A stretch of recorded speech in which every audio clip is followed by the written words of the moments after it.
So through some further discussions with clerk staff and others, what we would recommend is if there is anyone who's requesting further amendments at this meeting, that be dealt with under a separate motion. It's called a secondary amendment under procedure bylaw. So what we would suggest or recommend is that we have a mover and seconder, hopefully, for the original amended motion. So that's not the main motion, that's that one. So we would need a mover and seconder for that one. If anyone wants to introduce a further amendment to those revisions that staff are recommending, that would be a separate or a secondary amendment to that amended motion, if that makes sense. What we have will fly if it gets approved, and then we can We would go. vote on the secondary amendment then. Okay. If that gets passed, that gets included in the amended motion. That then gets approved, hopefully.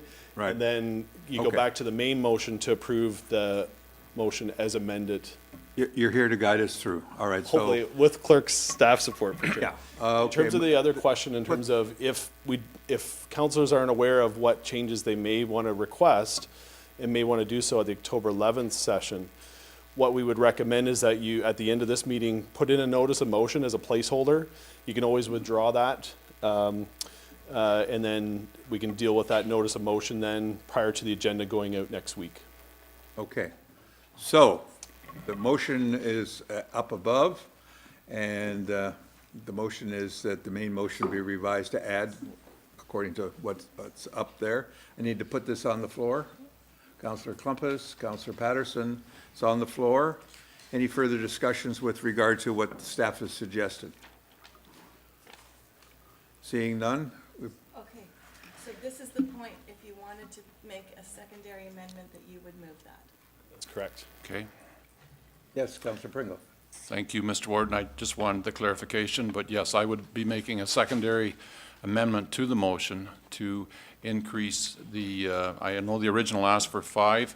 I would be making a secondary amendment to the motion to request 1 additional to what is in place now, which would be 3 plus the remnant, total of 4. Okay, so, So that's with respect to the rural lot density? Yes. Is being recommended by Councilor Pringle in terms of a further revision. is that a standalone motion? Yes, yeah, So- so we're recommending a standalone motion, which would be, All right, so, the secondary we would vote on now. does that one have to be passed before we pass the second one, which has? Yes. Okay, great. It's the chain, yes, I will second Councillor Pringle's motion. okay. I need help with the wording of it. So that the,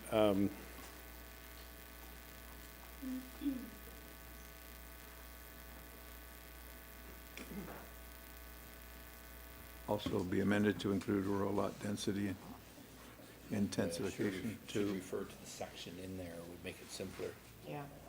Yeah, whatever that's like. Randy's just looking up that section to say, Okay. to revise it to, the section number. yeah. Okay, Be cleaner to do it that way. sounds like a plan. so it's section 5.4.3.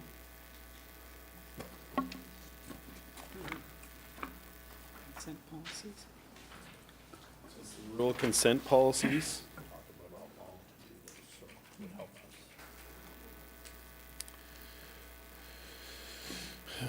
Okay, so that the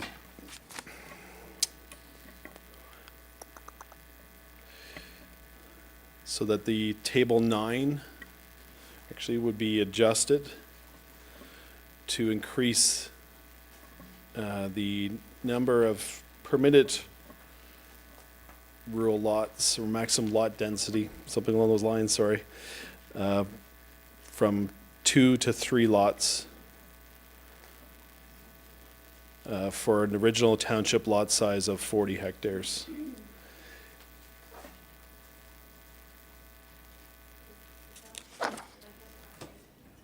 The other, yeah, sorry, I should have looked at this prior to.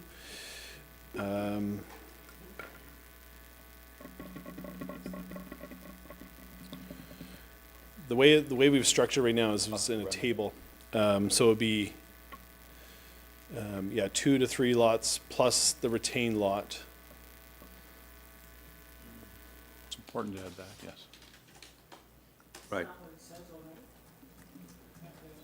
read total lots permitted including severed and retained? So the total lots permitted would change from 3 to 4 for 40 lots per hectare, yeah. And then the thing I'm struggling with right now is that because it's structured in a table, the others would also increase potentially by 1. So for example, for 60 hectares, number of severances permitted would be 4.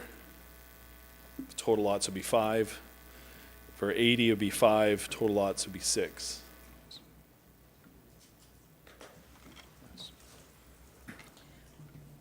Yes, Councilor Atkins. But in that, Randy, how many lots out there in the original survey were at 60 and 80 hectares?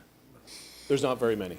Yeah, The- it really doesn't affect No, there isn't. There's still some out there, but you're right, the majority are, Couple. yeah, the thousands that are 40 hectare yeah. size. But it is back to the original township lot size. So there are no doubt original lots, lot and concessions that are 60 and 80 still.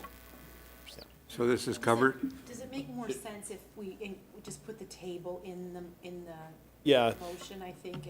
I think in hindsight, table 9 would be adjusted to increase the number of permitted rural lots by 1. By 1, right across, yes.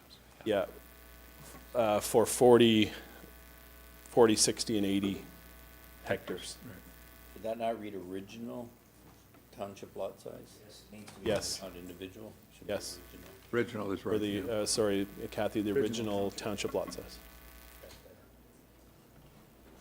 Okay, and I missed what the other, Table 9 would be adjusted to increase the number of rural lots and maximum lot density by 1.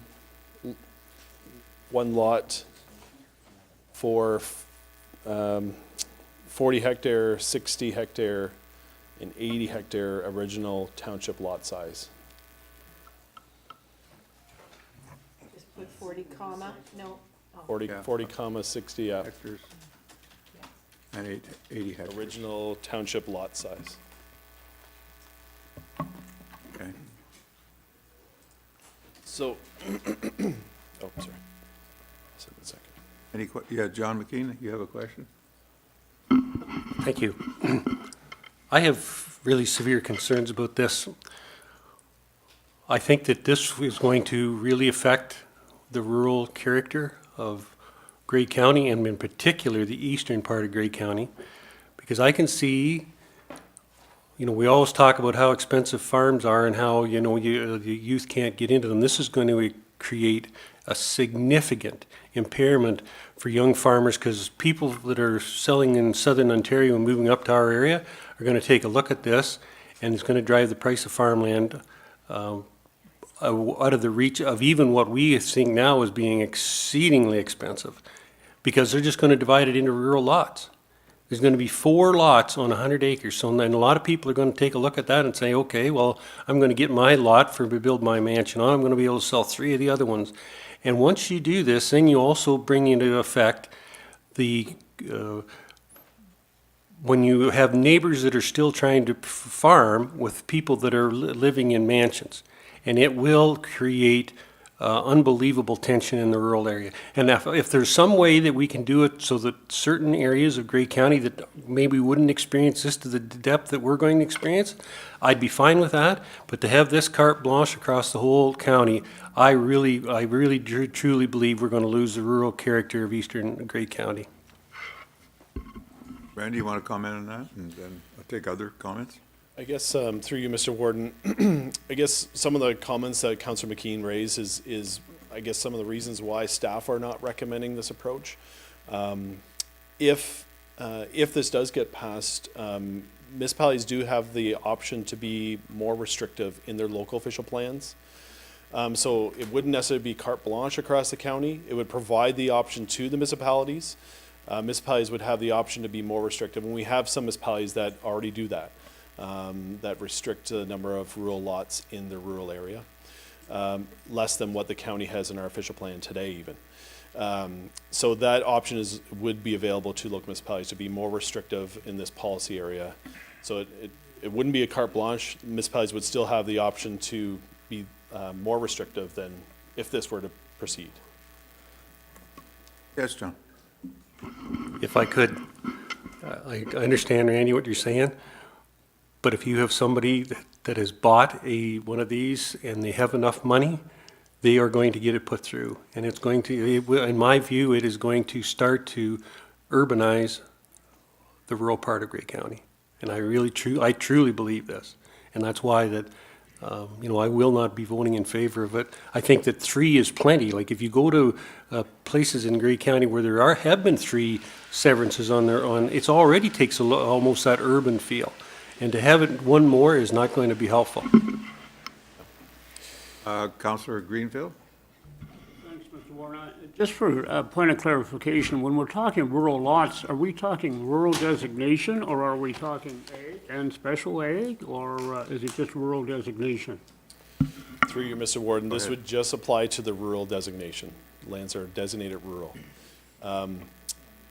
Back to Councillor McKean, he makes some good comments there in terms of anyone can always challenge, even if a local official plan is more restrictive than the county official plan.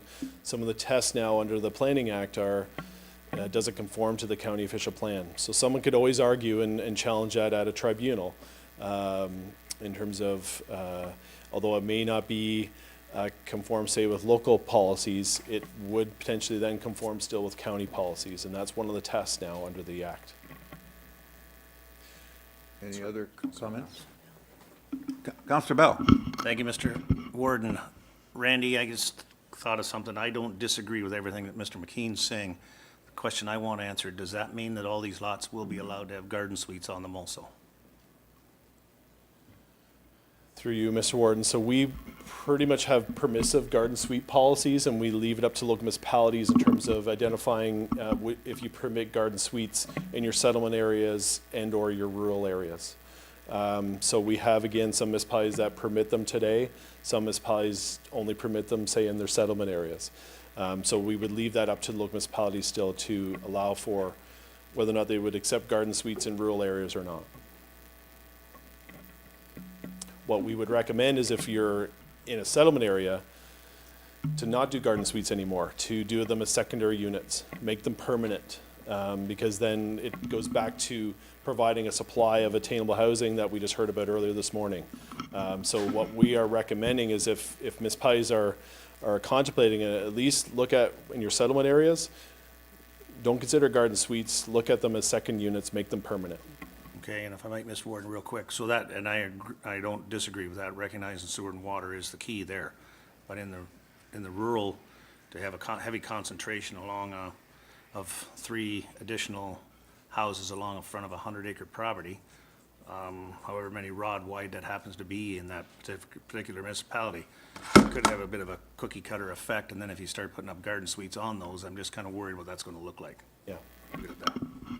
Yeah, the more, and I guess that's why staff are not recommending to increase it, because the more we add in non-agricultural uses into our rural areas, there's the more opportunity for conflicts. Conflicts with existing agricultural operations, conflicts with aggregate operations and other resources. So that's why we're not recommending to increase the rural lot density, but it's, if there's the wish of council to increase it by 1, that's what the motion, I guess, is there for to vote on. Councillor Barfoot has a comment, then. Well, I think, in all fairness, Randy, from the discussion we've had, the lower tiers can control their own and make it more restrictive. This goes back to the discussion we had previously of the rural designation in some municipalities that wanted to have 10 or 15 acre lots, then for somebody to, if they wanted to technically start up farming, to see what that would be like. So this is geared towards that, and then reaches the intent of what some of us would like to do there. But I think it still goes back to the same thing. If a municipality doesn't want to allow this, they can be more restrictive in their own. This helps the municipalities that do want to have that flexibility to have some smaller acre farmlands instead of being 50 or the 100 acres.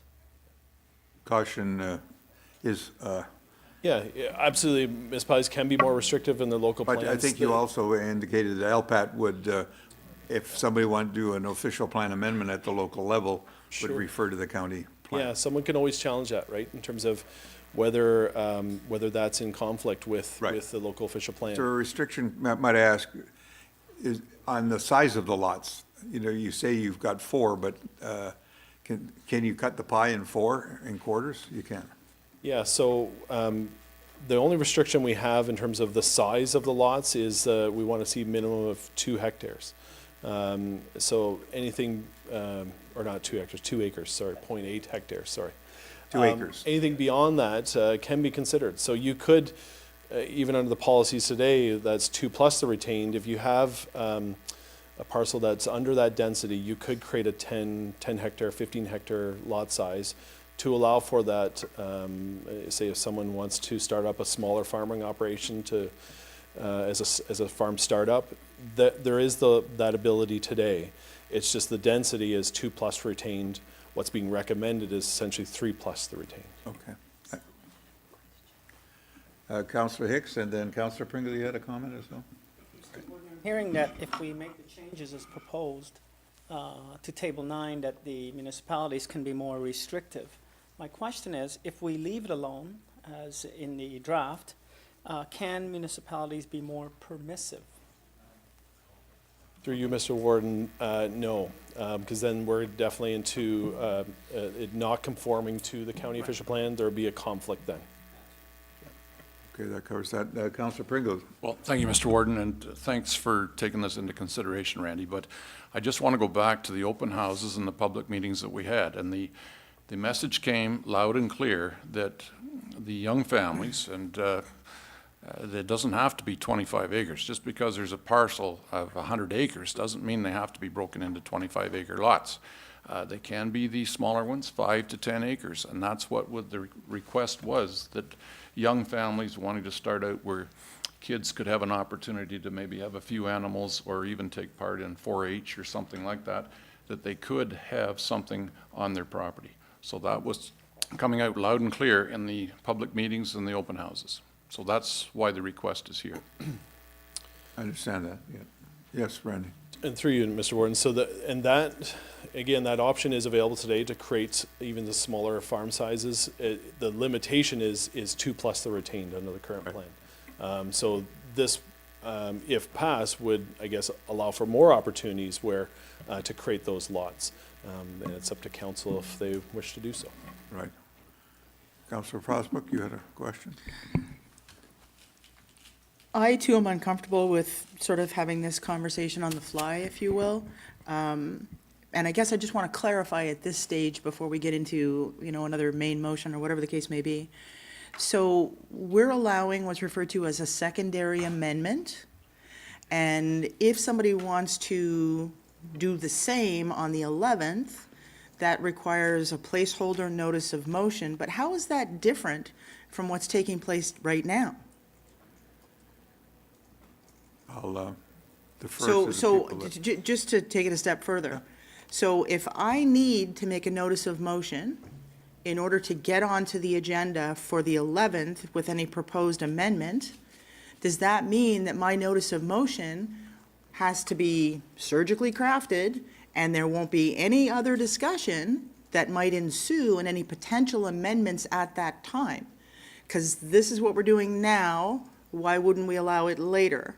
I don't think it needs to be surgically crafted today, just an intent to bring something forward. But it would have to be, Well, you would I have to would work that imagine out with the limited clerk's in office. scope. Yeah, I mean, And- well, and- the and- scope, that's all. Okay, and so my concern is that 3 business days with this new information, and we've had so much discussion about things that staff is still catching, and other people are going, well, hang on, I'll talk about this. I mean, the overall interpretation of what we've already got here is potentially broad, depending on who you talk to. So I have concerns about how we're going about doing this, and I just want to be clear that I'm going to hold a placeholder notice of motion I'm not going to be able to tell you what the scope of it is going to be. And should I come up with other things that I want to add between the 11th and the deadline to get that notice of motion on the agenda, I'm going to want to use the same mechanism that we're using right now to just throw stuff up against the wall. Unless somebody can tell me procedurally, I cannot, Mr. Warden. That's a good question, but I don't think I have the answer. So I think throwing it against the wall, I think, is kind of not what we're doing here. We're looking at things a little bit more precisely. We're having good debate on it, so. My yes. only response would be is that if someone's unsure that maybe they would be requesting amendment to do that placeholder notice of motion at the end of this meeting. Right. It's my understanding that that doesn't have to be specific in terms of what amendments might be, recognizing that, you know, it's a long document. So there may be some further revisions. We may identify some further revisions, who knows? So, yeah, so that's what we would recommend, that do the placeholder notice of motion, work with the clerk's department next week to craft up what that notice of motion would be prior to the agenda going out on the 4th. If there's further amendments in between the 4th, October 4th and the 11th, we'd have to deal with those on council floor, whether or not it's defer it to the next meeting or whatever it might be. So, so that's all I could say, I guess, at this stage. We just have to play it by ear, and like any other item that comes up on the agenda, it could change. Okay, so we now have the motion. And we have it, it's duly made and seconded? Yep, okay, all right. Yes, John? I just wanted to think, maybe to Randy, is there not a minimum lot frontage that we also would have to be considered in this? And I'm just wondering if you can even squeeze 4 of these across the string 100. Yeah, so we do have a frontage to depth ratio. It shall be a maximum of 1 to 3, and the lot must conform to the appropriate zoning bylaw in reference to minimum lot frontage. So we would defer in case of minimum lot frontage to the zoning provisions in the local municipal zoning bylaws. So there are some provisions in there for the restriction that way also then? Absolutely, there would be, yes, yeah. I'm just thinking back that in some of the development up our way that it never was, the division never ever was a problem along a string 100 that was on a side road that had frontage along the long side, but it really took away from the rural look and feel when you put them along the roadway, when you have the narrow frontage on the open and maintained road. So the zoning provisions would apply then, and if you can't achieve then that minimum frontage in the zoning, I guess you could always request an amendment to that zoning, but what we're referring or deferring to here is the zoning provisions in the local municipal zoning bylaws for frontage. Okay, well, any further discussion? Seeing none, I'll call the vote on this motion. All in favor? Who's counting?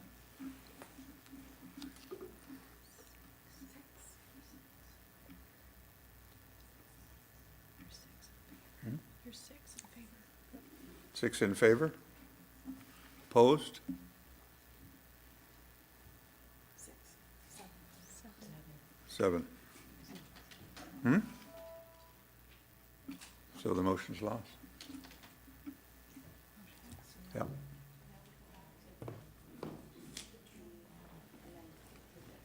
So, yeah, So no, did we pass the First Amendment? no, we haven't passed that one yet. Let's do the so- First Amendment. So now we'd be going back to the original amendments that we were Right, recommending. that had been recommended by staff. So any further discussion on that particular, which is being brought to us by staff? Staff would like to add that to the main amendment. I'm going to call the motion on that. All in favor? Sorry, what exactly were we voting on now? The staff amended main motion?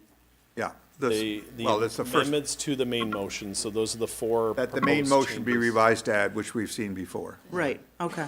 That's what we're voting on. Calling the motion, all in favor?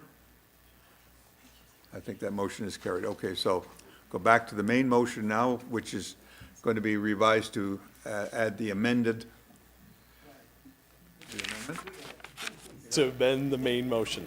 So we're passing the main motion now, as amended, hopefully. What? Oh, are you? Yes, okay. Do we have some happy main motion people? Councillor Clumpus and Councillor Burley. Are you happy with the amendment? Yes. Reading as amended. Barbara? Okay, so let's call that motion. All in favor of the main motion? Opposed, if any? All right, that motion is carried. Thank All you. right, so we've locked and loaded that particular section. Thank you very much. Good fulsome discussion. So now we can move on to we can't let Randy sit down, can we? Yeah, am I back up? Where are we going? The next piece, we go back to the beginning of reports. Okay, so if we go back, CIP? items for direction and discussion. And the very first thing is A, there, and that speaks to Economic Development Advisory Committee minutes.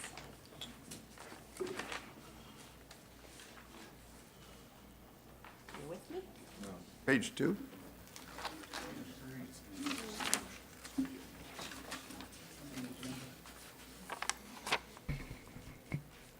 There it is. You know, that's the trouble is the 7 is above, so I have to paste.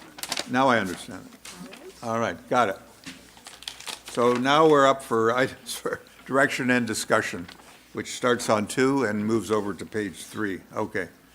Put this on the floor, that the minutes of the Economic Development and Planning Advisory Committee meeting dated September the 6th, 2018 be adopted as presented.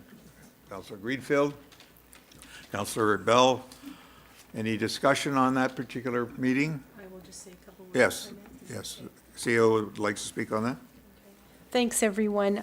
So the reason these are on for discussion, due to some unforeseen circumstances, the Economic Development and Planning Advisory Committee did not achieve quorum on September the 6th, so we wanted to make sure that that was brought to your attention and there was an opportunity to discuss the items that had been planned for that committee. So Randy is going to speak to the Community Improvement Plan program very shortly, and the other report on that agenda was with regard to future planning for the Economic Development Department.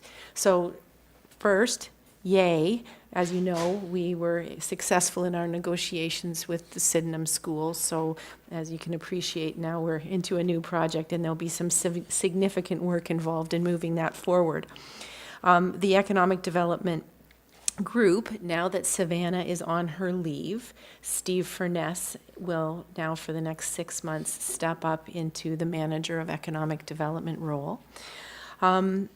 You're familiar with with Jacinda and the Welcome to Gray, the newcomer attraction piece. That was a contract position that ran until the end of 2018.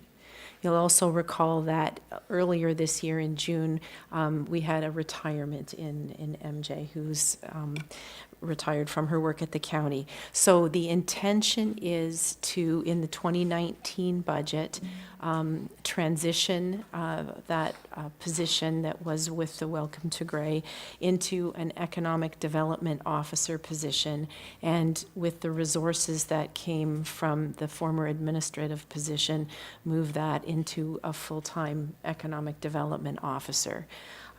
Certainly, I think that we have a lot on our plate, and with the priorities that have been set by the Economic Development Working Group from across the county, those items are noted in the report.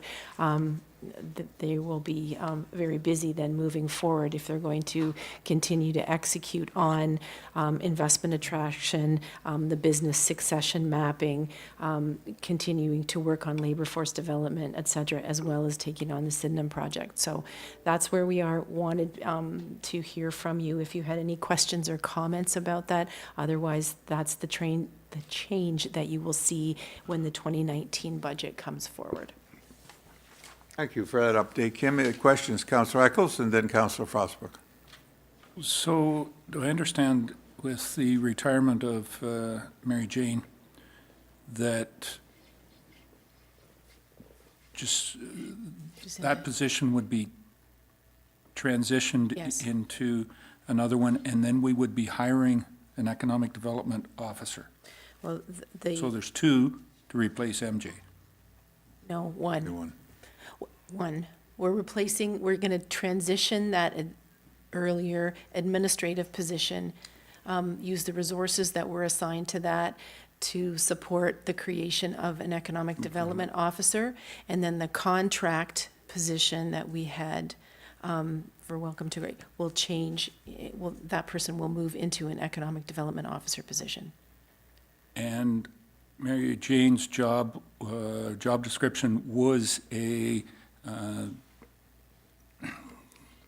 do we want to say, Administrative, an administrative assistant? yes. So there will be no administrative assistant for economic development. At this time, the staff will cover off that role. Going forward, the staff will be doing their own administrative assistant, that we will not be replacing the administrative assistant job. Not at that time. There are future changes coming in So the going forward, departments. going so- forward, Mary Jane's won't be replaced, and they'll be doing their own admin. For the time being. There are further changes contemplated, but not at this time. Okay, yep, one for one, that's fine. Okay? Right, there's no FT changes. Okay, so, yes, Councillor Fosbuck. Thank you, Mr. Warden.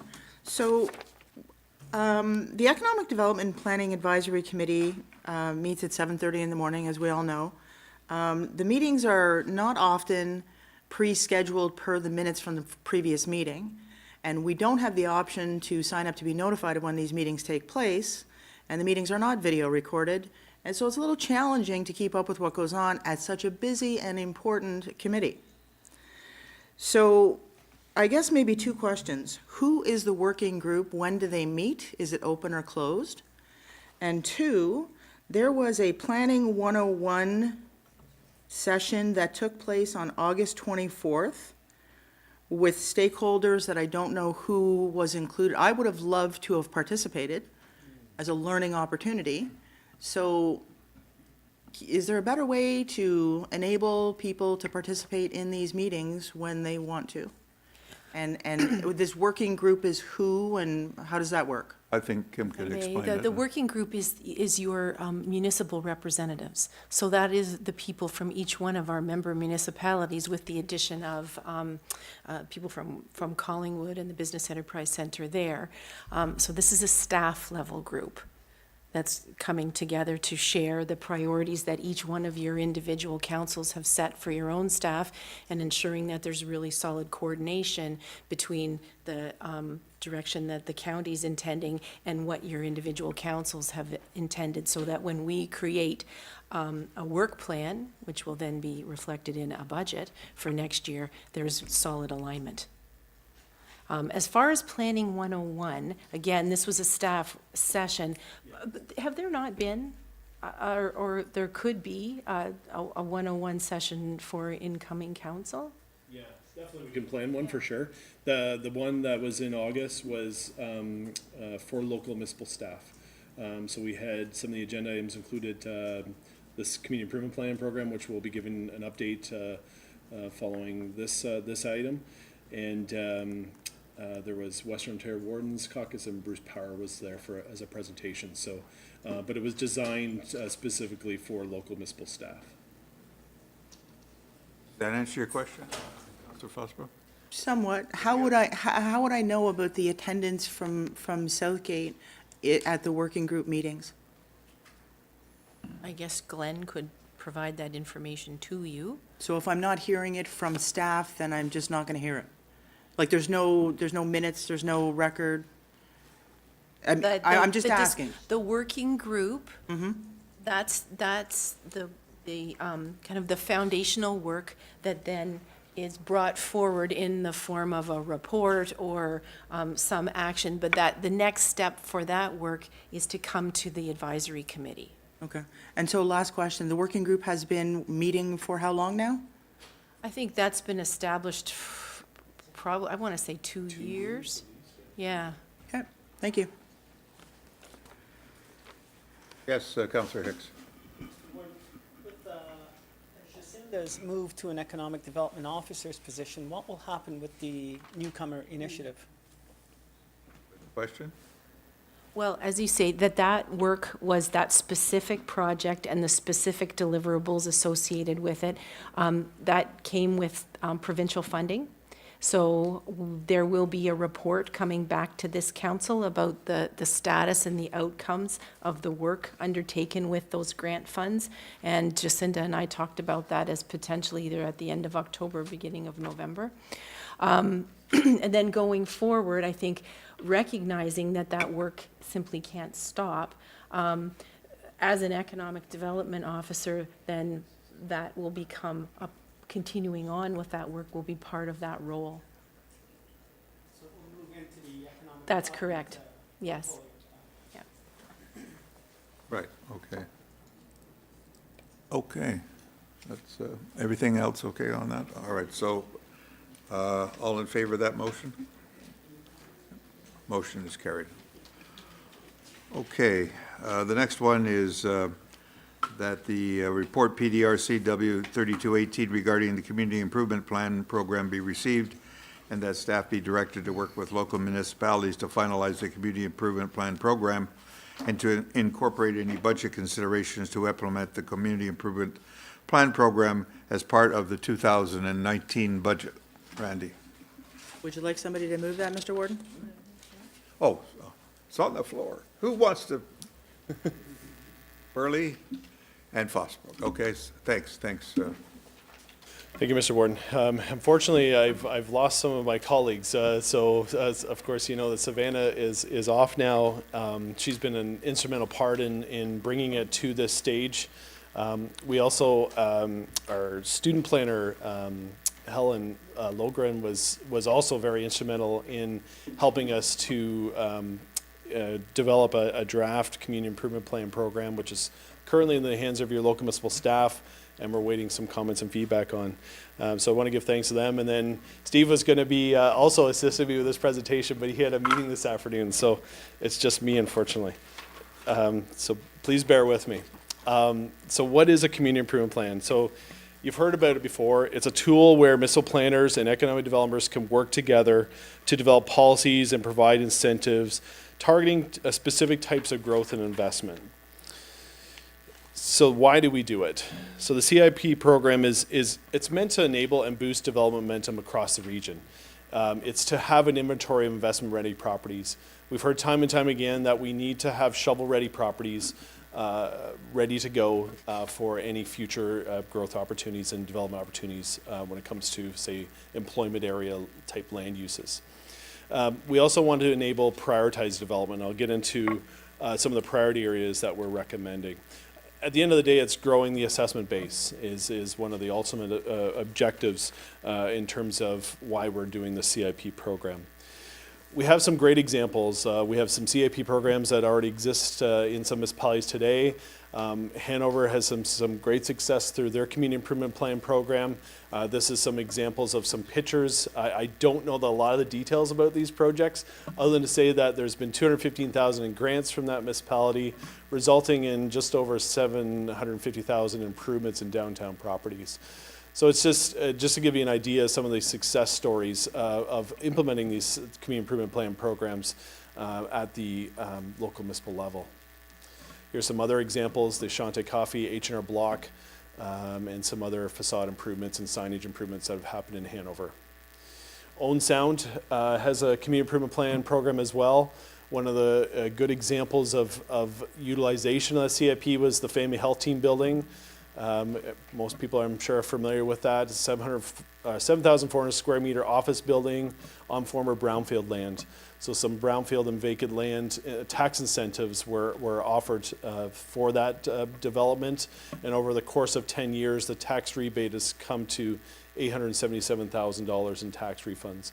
So just to put that in perspective, like this may have not been assessment growth that would have been realized otherwise without offering this brownfield program. It could still be sitting vacant today if that tax incentive was not offered. I can't guarantee that would be the case, but I'm just saying that that tax saving is something that may have not been realized otherwise without providing some incentives through that program. And it's just another example. So we'll get into a little bit later in terms of what we're potentially recommending as incentive options, but it links in with this one as well. There's a picture, of course, of the family health team building as it sits today. Picket signs there. Meaford has also had some great success with their community improvement plan program. So there's in 2017, there's $47,000 in grants and $11,000 in loans that have been issued. There's a phase 2 environmental site assessment that's been issued for what's called the Moose property. Again, I don't know a lot of details about these, but there's upgrades to an existing hotel, there's farm improvements, and 2 new cider businesses as a result of their community improvement plan program. So now we get into the drier stuff of the presentation, where we skip the pretty slides and storefronts, and what is legally required to designate and adopt and implement. So Section 28 of the Planning Act outlines the requirements for a community improvement plan. Only local municipalities and prescribed upper tier municipalities can adopt a community improvement plan. Grey County is not a prescribed municipality. I think we've identified that previously. Even if we were a prescribed municipality, it's very limited in terms of options that we would have in order to provide incentives under a community improvement plan. So that's why we saw opportunities let's work together between the county and local municipalities to see if we can implement these incentive programs at the local municipal level. Because there's more flexibility at the local level to provide these incentives. Okay, well, great. There you go. So the community improvement plan must be consistent with provincial, county, and local policy. The items in red are the items that I guess the local municipalities would be responsible for. So what we're hoping to do is we work with the local municipalities, we develop the community improvement plan template, we help them as much as we can through the public meeting process and other next steps, which I'll get into. We'll provide templates where we can, but ultimately it's implementing at the local level. So you need to have implementing policies in your local official plan. For those that already have CIPs, you're probably already in good shape in terms of implementing policies, but again, we can help work with your local staff through that process. You need to pass a bylaw designating a community improvement project area. You need to hold a public meeting. You need to circulate a copy of the document to the Ministry of Municipal Affairs and Housing for review. They used to be the approval authority, now they're just a review agency. The council then adopts the community improvement plan. There may be other bylaws that you need to pass or revise depending upon the incentives you wish to offer. For example, if you're looking at tax incentives, those are specific bylaws that are passed once you've entered an agreement with a landowner. There's development charge exemptions that you may have to change some development charge bylaws in order to implement as well. And ultimately, budget approval. And that's where what we're recommending as approach is the county and local municipalities will be partnering in order to provide some funding for these incentives. Some of the priorities areas we identified, and this comes out of the work through Recolor Gray, the work through our Economic Development Action Plan, some of the work that's happening at the Economic Development Working Group. These are some of the priority areas that we identified. Top one we heard all about this morning, to increase attainable housing stock. Time in every meeting we go to, attainable housing, affordable housing, we need it. So the incentives are designed to allow for that to occur. Agriculture, to increase value-added agriculture, agritourism opportunities, facility improvement projects. This is designed after the Meaford CIP program, where they offer up some incentives in their rural areas. Typically, historically, community improvement plans are designed in your settlement areas, but we're now seeing more opportunities in the rural areas, and that's what we want to offer up through here, throughout the county. Vacant brownfields, so those are to promote the development, redevelopment, and the conversion of brownfield, vacant lands, and grayfield properties. Downtown, this is what you typically see in a CIP. So you have downtown revitalization, so you have facade improvements, publicly used frontages, streetscapes, reduction of vacant storefronts, etc. So we're offering up or suggesting some incentives to assist with that, as well as adaptive reuse of commercial, industrial, and institutional buildings, and supporting the development of new commercial uses. So these are the 5 priority areas. If there was 2 that the county would encourage, I guess, municipalities to include in your community improvement plan, if there's any two, it would be the affordable housing piece and the vacant brownfield piece. Those are two that we hear time and time again, the need for affordable housing and the need to have investment-ready properties ready to go. So there's a list of proposed incentives. The way we've designed it is, it's a menu of incentives that could be considered. It would be important to select which options would work best to support the immediate needs of the local municipality and the county. The incentives need to tie back to those priority areas that I mentioned earlier, as well as the objectives of increasing the assessment base and supporting our communities to be more investment ready. Staff, we anticipate that each municipal CIP will be different. Each of your needs at your local municipalities will be different. And so the list of incentives that you may want to include in your CIP may look different. That's again where we would work with each local municipalities to design your CIP program to meet not only those county priorities that we want to look at county-wide, but also your local municipal needs and priorities. Ultimately, it'll be important to choose the best incentives that will achieve those priority areas and objectives, and that will get the best bang for our buck, so to speak. I don't know how much detail you wanted me to go through in terms of the incentives, but just for example, study and design grants, so that's exactly what it says. These would be offering up studies and design grants for eligible projects. And this is where, again, we need to work on what are those eligible projects. And that's what the Planning 101 session was designed for, to start that conversation with local municipal staff. What do we want to target? What are the eligibility criteria we want to take a look at in order to provide some of these incentives? So that's one area of incentives. Another one is permit application fee exemptions. So these would be anything from planning applications, building permits, again, all tying back to eligible projects. We don't want to provide permit application fee exemptions for all projects. We want to target the projects that we want to, again, get the best bang for our buck and hit those priority areas. Same for development charge exemptions. Again, this may require bylaw updates as well as potentially development charge background study updates if we want to provide development charge exemptions. We definitely have the ability at the county level anyways to defer development charges on projects. So that is something that we would look to offer as an incentive for example, for affordable housing developments. Brownfield tax assistant grants. So this is going back to the example in the Owen Sound where you have properties that require environmental remediation or risk assessment management prior to redevelopment. This would provide a tax grant for those properties. Usually they're designed to provide relief over a 10-year period. Starting with year one, you would provide 100% tax grant and then reduce 10% as you get down to year 10. So that year 10, you're paying the full assessment amount on those properties. But it is a way to provide incentives for developers to develop some of these properties that are currently sitting vacant, that we can start collecting some assessment base. Tax increment equivalent grant, it's the same type as the brownfield, other than in this case, you're providing the tax grant for any improved property improvements, which result in a reassessment of your property. So if your current assessment is, say, $100,000, you make improvements to your property, your assessment is now $150,000, we would provide a tax increment grant for that $50,000 and increase assessment, again, usually over a 10-year period.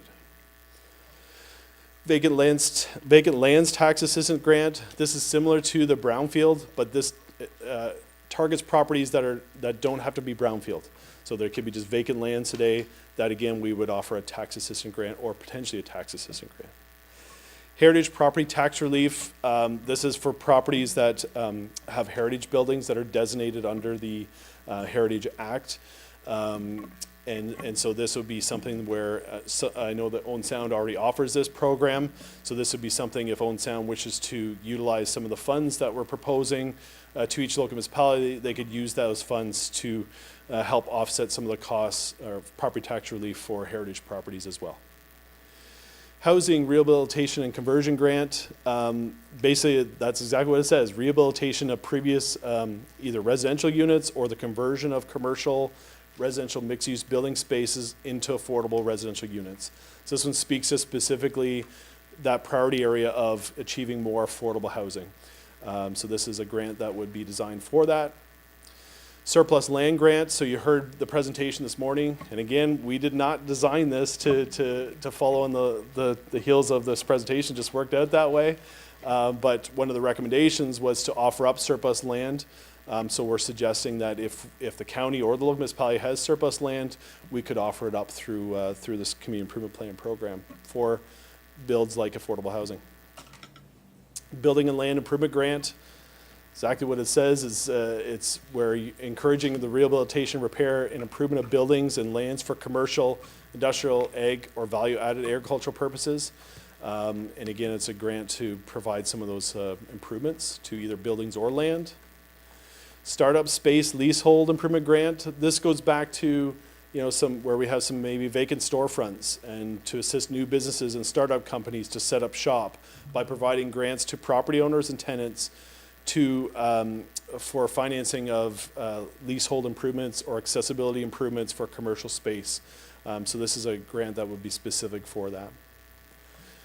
Vacant building conversion expansion grant to assist in small-scale conversion of existing vacant space into new commercial, mixed-use, or other eligible uses. Facade improvement, signage, property improvement grant. I think everyone is aware of kind of what those are. And destination infrastructure grant. This is to encourage local stakeholders, organizations, say it could be a downtown improvement agency, to work with the municipalities to upgrade and invest in destination infrastructure. So whether that be upgrading park space or benches or whatever it might be, this would be a grant that would be designed to allow for that to occur.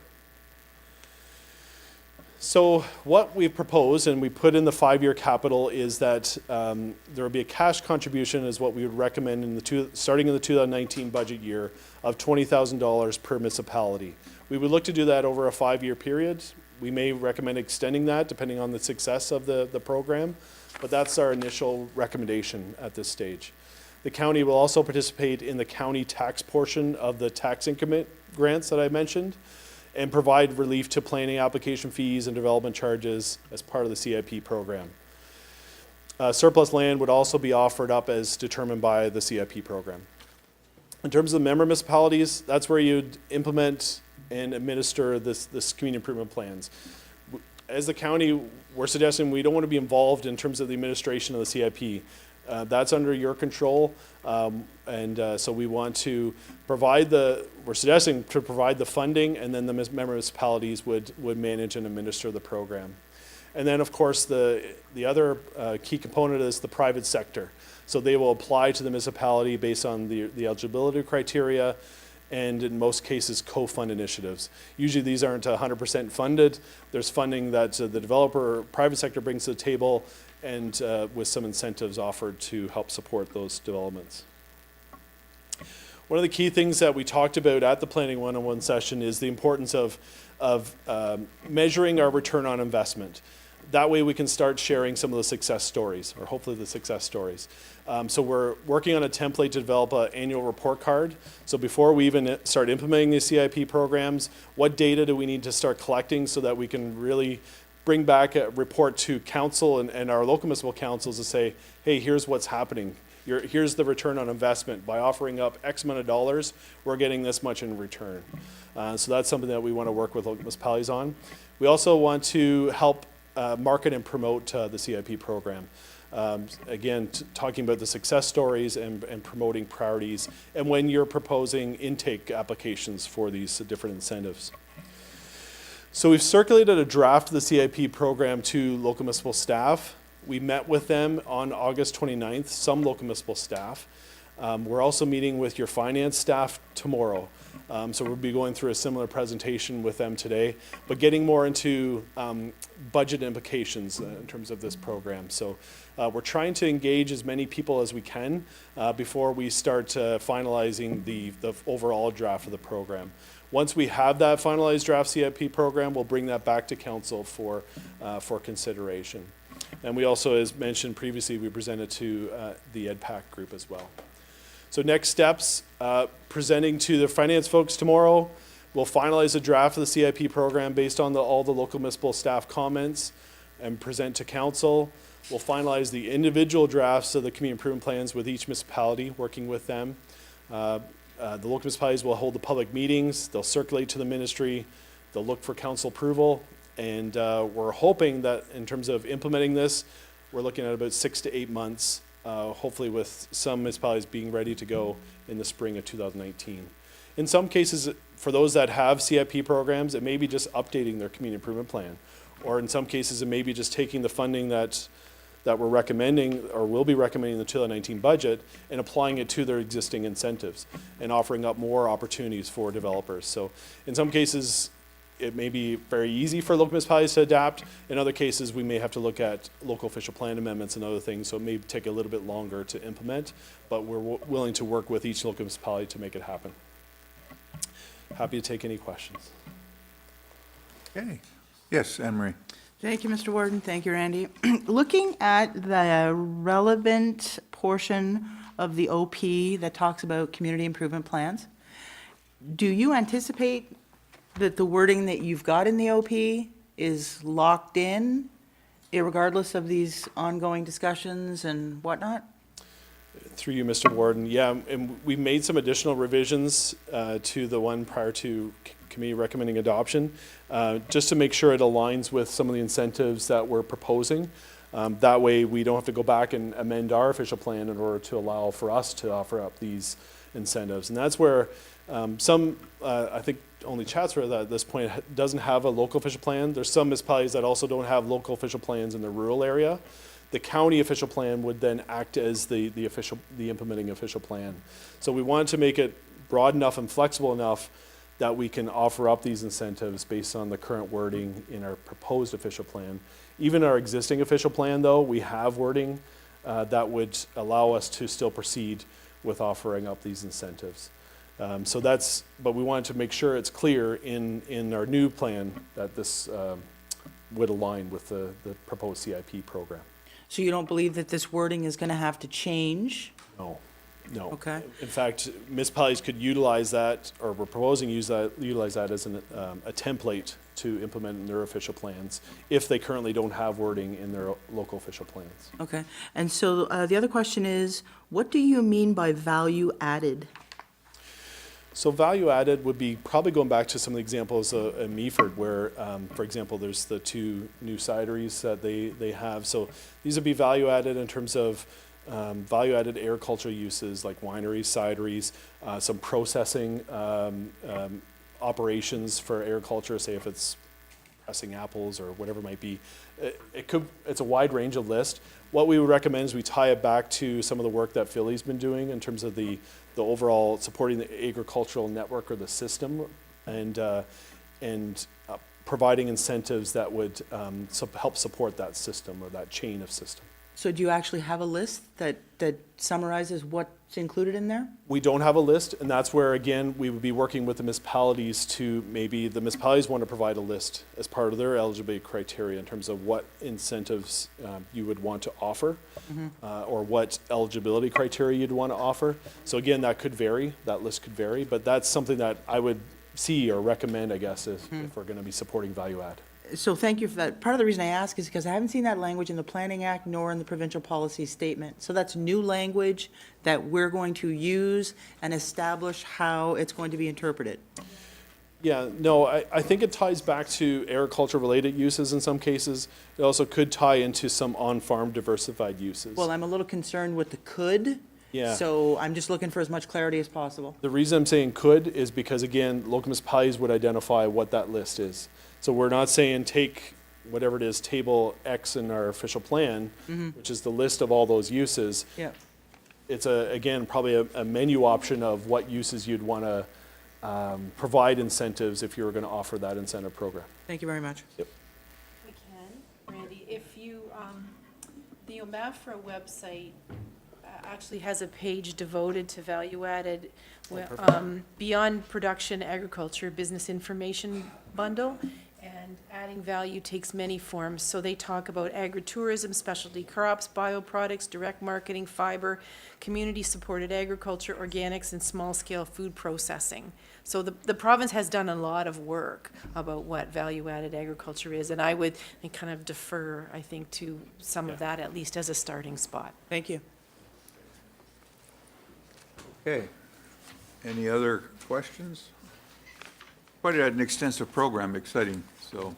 Yeah, we're excited about it as well. It's just another great example of the county and local municipalities working together to try to provide incentives on some key priority areas that we want to tackle. Right. Okay, any further questions? Seeing none, let's call the motion to approve. All in favor? It's carried. Thanks, Randy. Good work. Thanks, Gail. Gail. Thank you, sir. Are we live there? On Facebook? Whatever we are. Okay. We're down to D, right? Anybody's keeping score? This is an addendum to report PDR CW 0918 be received, and that all written and oral submissions received on plan of subdivision 42T 2017-06, known as the Centerpoint South, were considered, the effect of which helped to make an informed recommendation and decision, and that in consideration of the draft plan of subdivision application 42T 2017-06 for lands described as part of lots 102 and 103, concession 1 north and east of the Toronto and Sydenham Road, I'm not sure what that means, geographic township of Artemisia in the municipality of Grey Highlands. The Grey County Committee of the Whole approves this plan of subdivision with a total of 393 residential units, subject to the conditions set out in the notice of decision, and that existing draft-approved plans of subdivision 42T 91002 on the subject lands be withdrawn and closed on the subject lands upon written request from the landowner. Okay, Scott. Yes, you want to put that on the floor? Yes, Arlene, you're going to do it? Councillor Barfoot, thanks. Thanks for keeping me unchecked. Thank you, Scott. Great, thanks, Warden Halliday and members of the committee. So yeah, what we have before us is a proposed plan of subdivision in Markdale in the municipality of Grey Highlands. The property is highlighted up there on your screen. It is a rather large property. It's a 35.7 hectare property. It has been farmed in recent years, but I should note it is within the municipal settlement area boundaries. The subdivision itself would be surrounded by, as you can see, residential development, the new grocery store that's just been approved, as well as some farmlands on the other side. It's also quite close to Grey Gables, the county's home for the aged. As we see on the plan, in the next slide, it would provide for a significant number of residential units. It would also provide for road connections to the existing Uplands Drive, Herbert Street, the Victoria Avenue extension, which would come past the new grocery store, as well as connecting onto the highway and connecting to a draft-approved plan of subdivision known as the Demaco subdivision that you can see in the top right-hand corner of that draft plan there.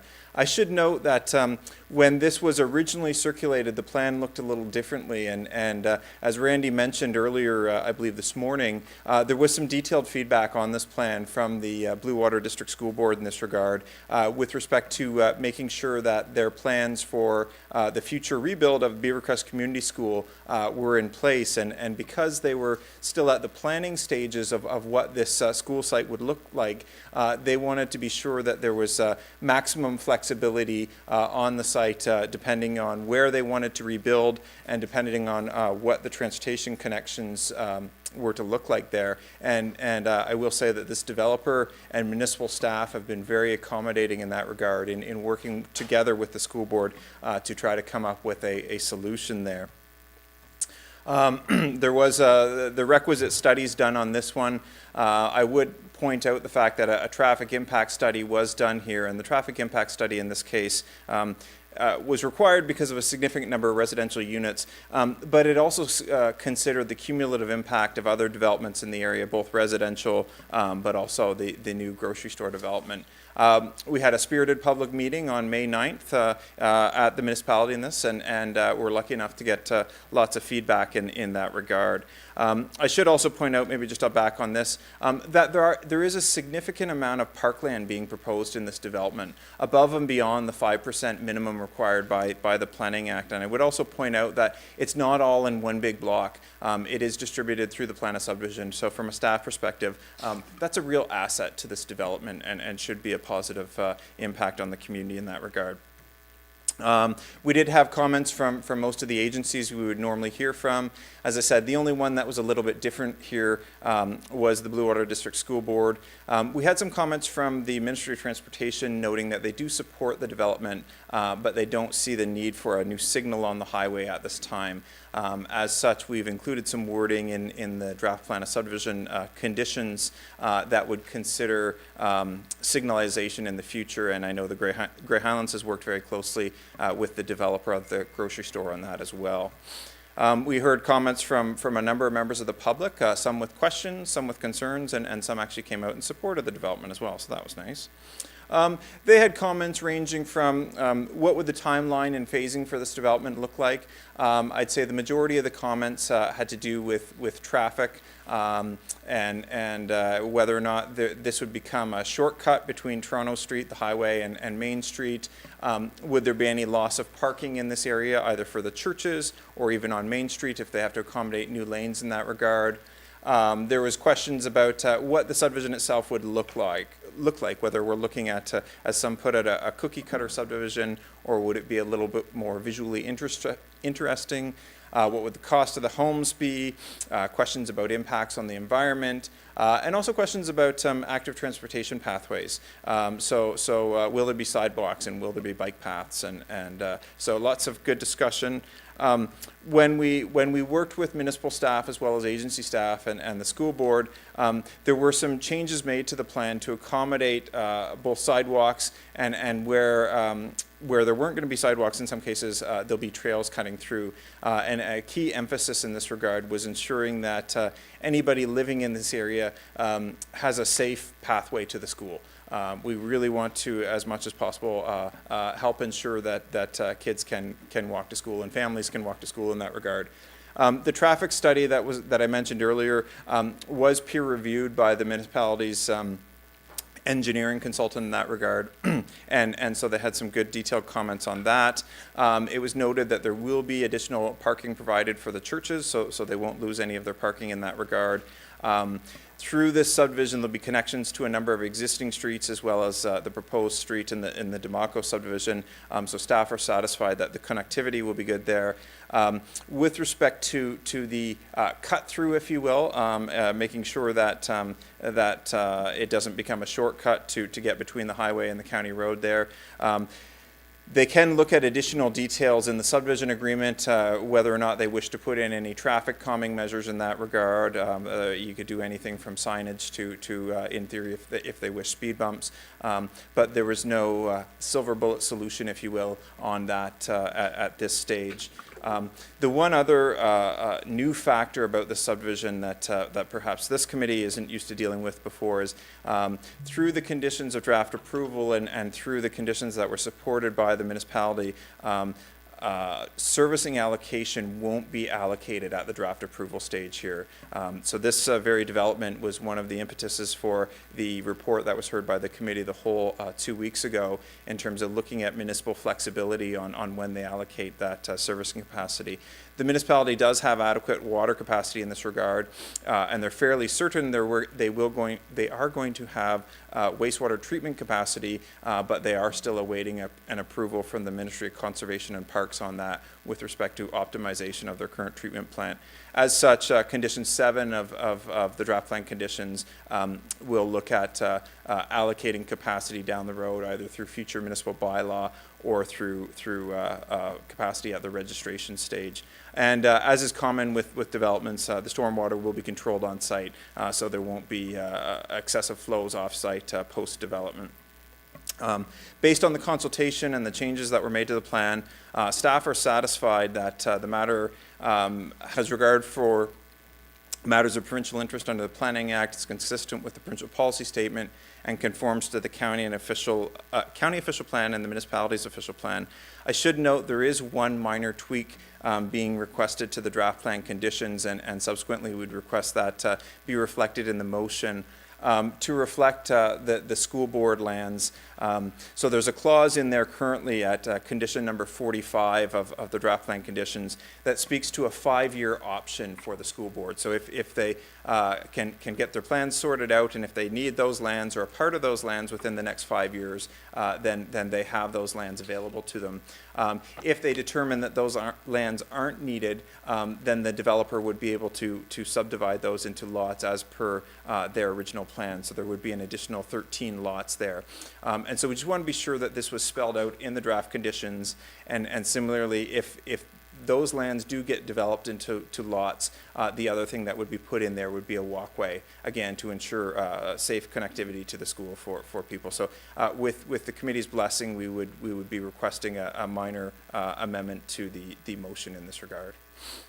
That's all I have, but certainly if there's any questions, be happy to take any. Any questions? Yes, Councillor Fosbuck. Thank you, Mr. Councillor Warden. Greenfield.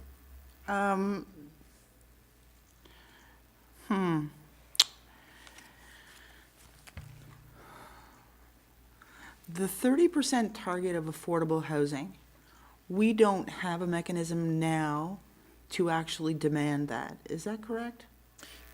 Yes, that's correct. And we don't have any policies in our official plan right now that speak to a specific target in that regard. Okay, so we're hoping that we're going to address that in the new official plan. We're looking at increased ability in the new official plan to permit and encourage affordable housing.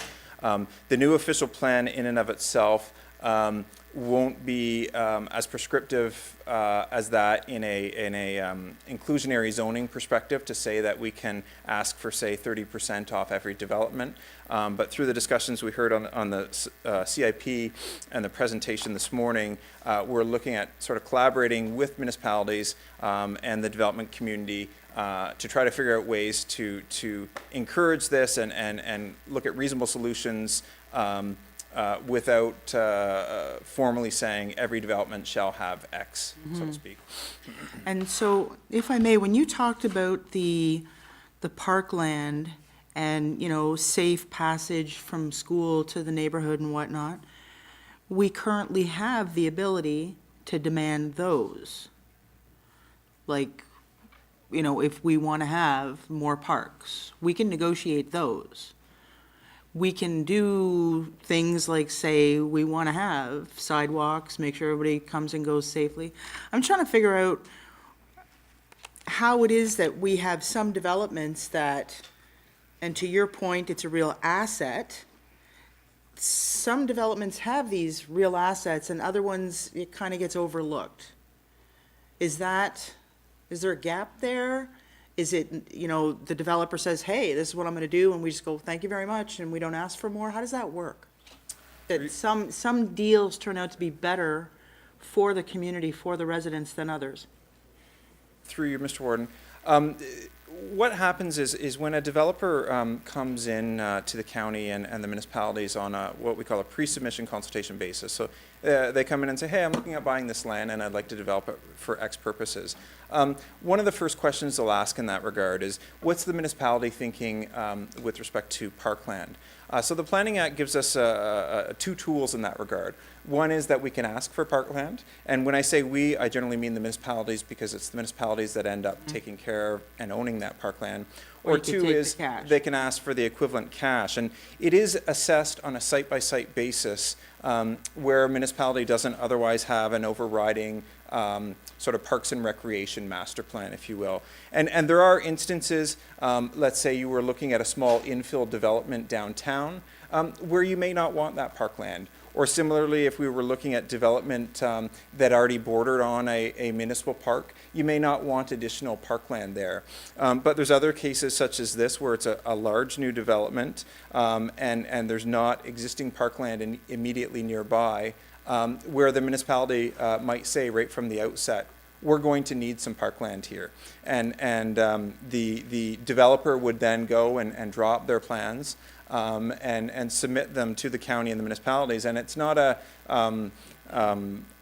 certainty just because they say, okay, well, we'll give you this piece of land for parkland, that municipality has to accept it. There are governing policies that say, you know, we need usable parkland and it can't just be the leftover hazard lands or wetlands, if you will. In this case, I'll say the developers put a lot of thought into where they're providing their parkland here, again, to distribute it, but also to use it as a form of a buffer. So we do have a busy highway coming through Markdale, and we do have a proposed new grocery store, which has been approved. So by having some parkland in that area, that also helps provide a buffer to some of the residential uses. And then they've also looked at including some parkland around their stormwater facility, again, to take a usable piece of land and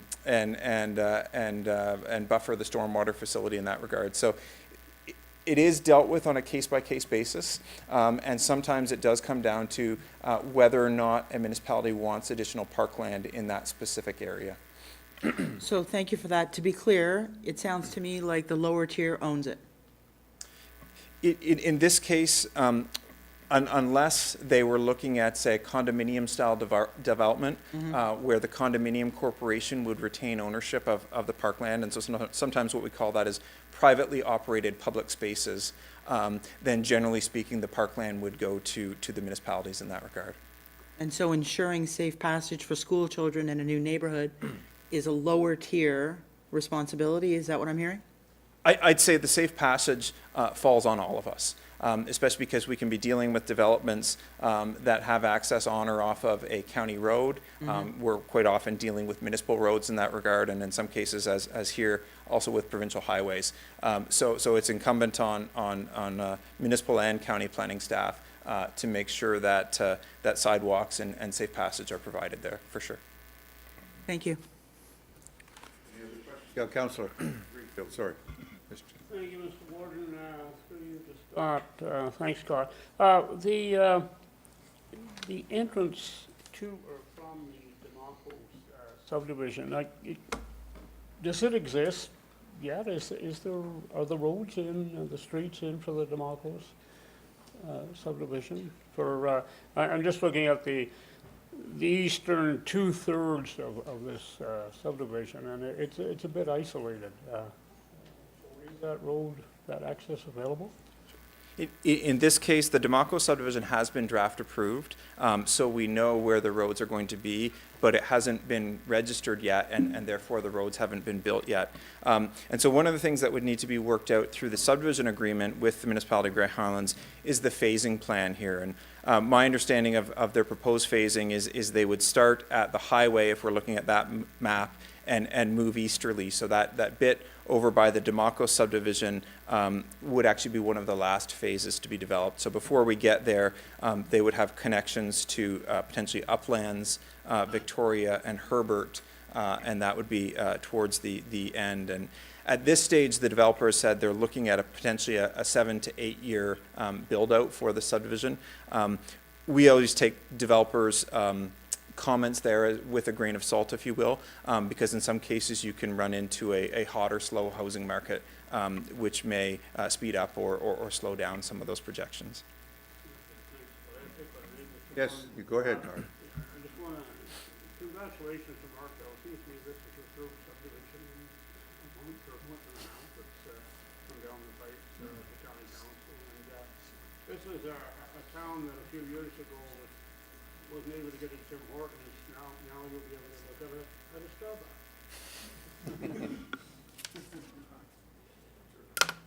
Okay, any other comments or questions? Did you say there's? Yeah, so Kathy has the amendment that Scott's provided. Oh, okay. So here's put this on the floor, that the third clause of the main motion be amended to include revised notice of decision and that the amendment to the notice of decision is in reference to condition 45 by adding the following wording. Should the Blue Water District School Board confirm that the school block is no longer required, the subdivision agreement shall indicate that the residential lots and the walkway block as originally proposed can be created through part lot control. Put that on the floor. Councillor Barfoot, seconder. Councillor Bell. Any further discussion on that? That's something that Scott had discussed. No further discussion. All in favor? That motion is carried. Okay, so let's go back to the main motion. Moved by Councillor Wright and seconded by Councillor Barfoot. Put that motion, call the motion on that. All in favor? Motion is passed. All right, thank you, Scott. Okay, so that's start of something. Markdale? All right.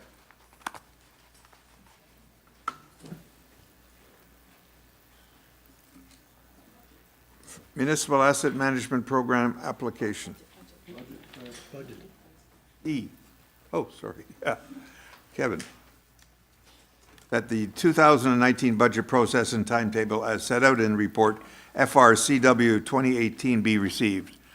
Put that on the floor. Councillor Pringle, seconded by Councillor Hicks. It's all yours, Kevin. Thank you. Yes, this report here is an information report, and I guess just trying to get consensus on how staff plan to move forward with the 2019 budget. So historically, we've been trying to pass the county budget early in a year, and that way it facilitates help with our tendering process and also with the local municipalities to know what the county tax rate's looking like.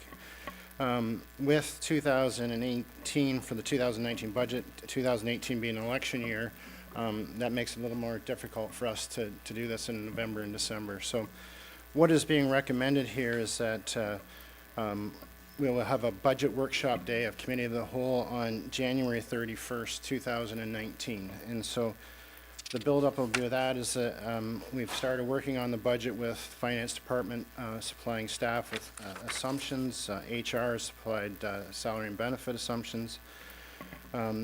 Departments now are working on their budgets. We've got for October meetings with the CAO, myself, and department staff to review their budget submissions.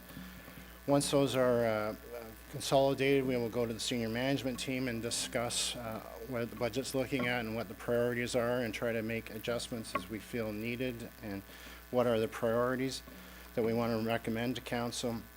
Long-term care committee of management will review the long-term care budget in November with Sienna, and then I will present at the end of November council session. I'll provide like an update on what the budget is starting to look like, what growth is looking like and stuff like that, so that there's some information prior to the budget coming to you. And then finance will put together the detailed and the summary packages that we can then circulate to council in advance of that January 31st workshop. And if all goes well and stuff, then we'd have a budget bylaw come back on February 14th for council's consideration, and that bylaw would be on the revenue and expenditures, wouldn't be the tax rate calculation yet, because that would have to respond to your tax policy and what things you want to change there. But having a bylaw passed for the revenue and expenditures would allow staff to start moving forward with projects and stuff based on the budget being approved.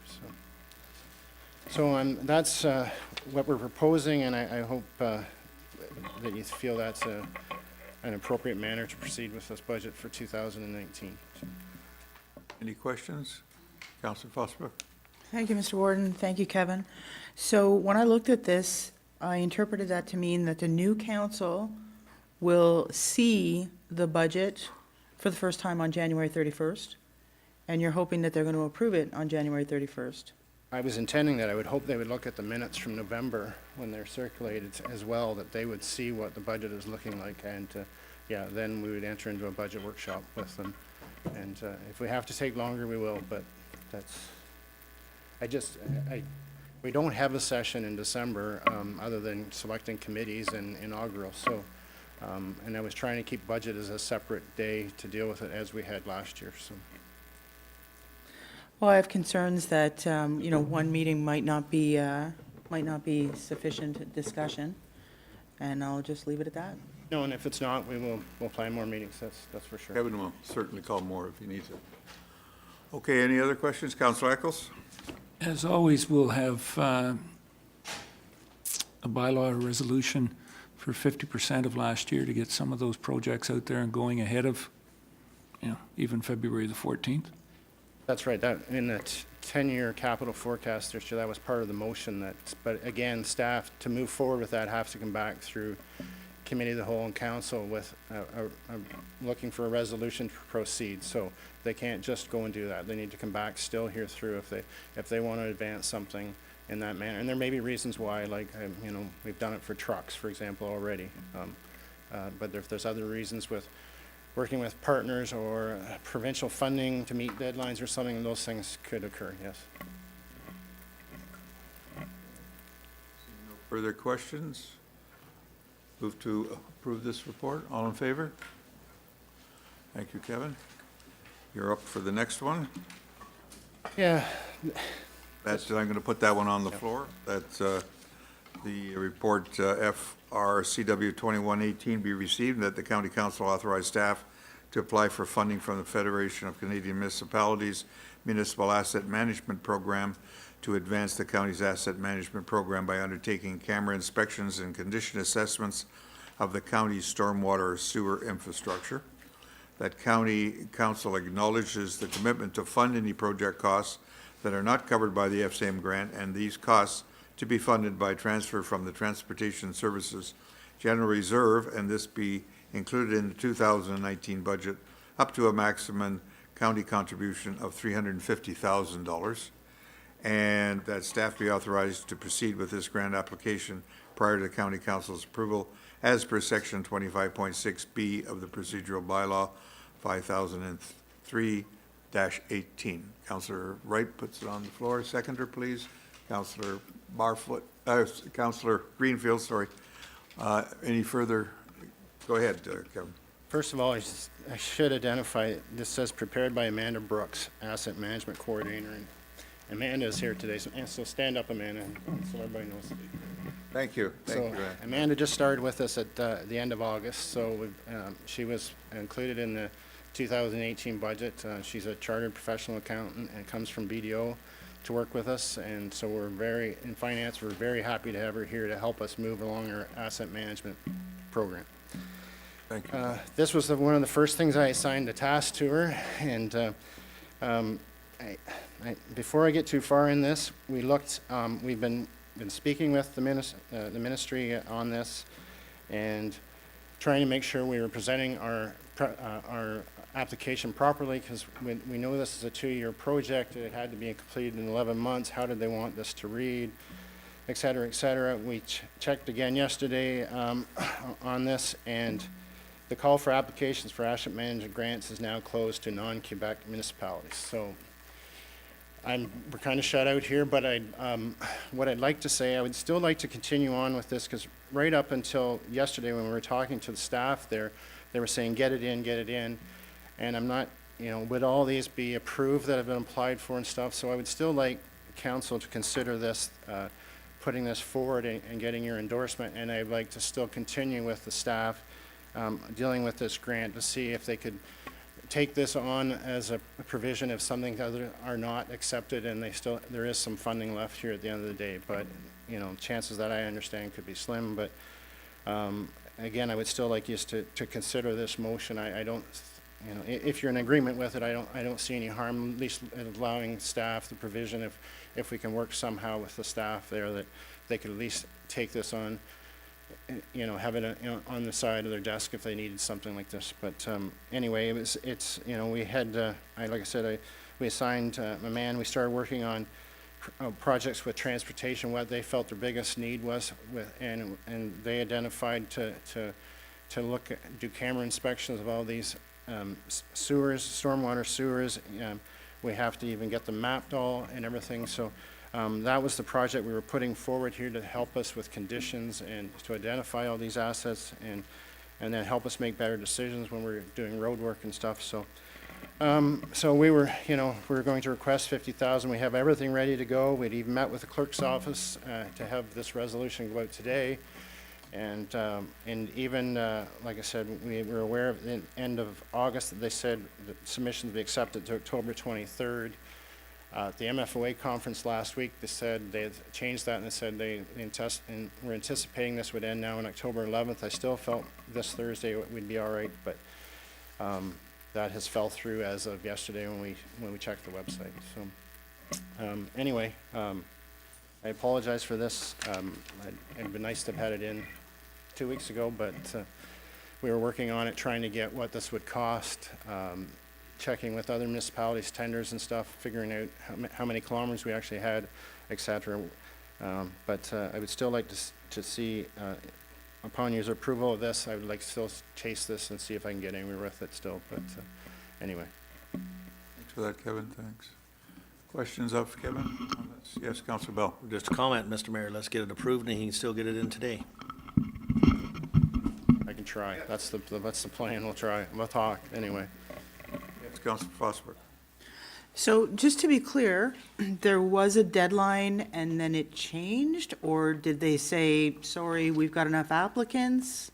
Because imagine if we had approved this and then you put the effort into submitting it. I mean, where do these people draw the line in jerking you around? Pardon me. No, well, I think. And what can be done about that? No, I don't think they have done that. They said it was a program that they anticipated would last to 2020, but it was based on funding availability. I think they've had a bigger uptake than they anticipated, and so their funds have ran out in essence, and now that's why they've changed the deadline. So right from the initial, they said they had in there, based on funding availability, this program will last to 2020, but I'm not sure how they estimated based on the number of municipalities there are, but, so that was, I guess, my oversight is we should have had this in earlier, but like I said. Okay, I understand. John, you have a question? Thank you, Gordon Halliday. I wouldn't feel too bad, Kevin. We can put this thing in this afternoon, and if it doesn't go through, it doesn't go through. And to Councillor Fosbrook, we actually had a photo op with the ministry for a funding for $2.4 million. And a month later, they phoned us and took it back after we'd already got the tenders put out. So this is not unusual for for this type, especially when the government's going through the books like they have been. So, there's nothing wrong with applying for it for sure, but I wouldn't lose too much sleep over, Kevin.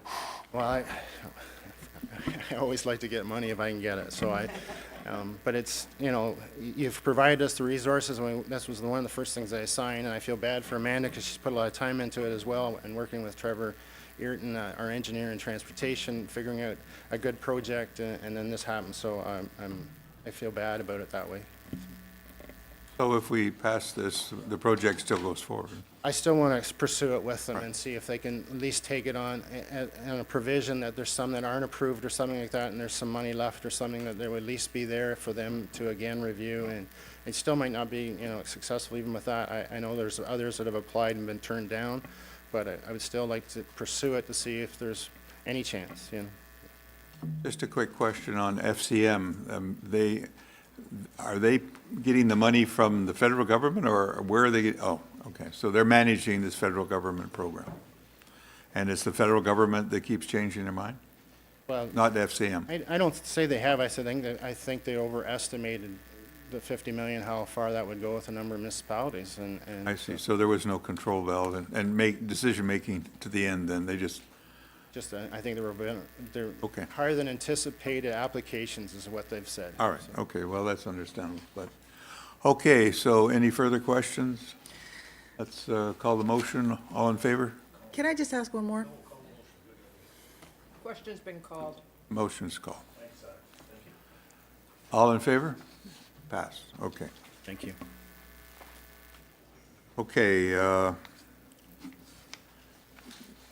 number that the report TRCW 4918 be received and the warden and clerk be authorized to execute a 3-year winter maintenance agreement between the County of Gray and the Town of Blue Mountains. Who's going to speak to this? Matt? He'll give us an update.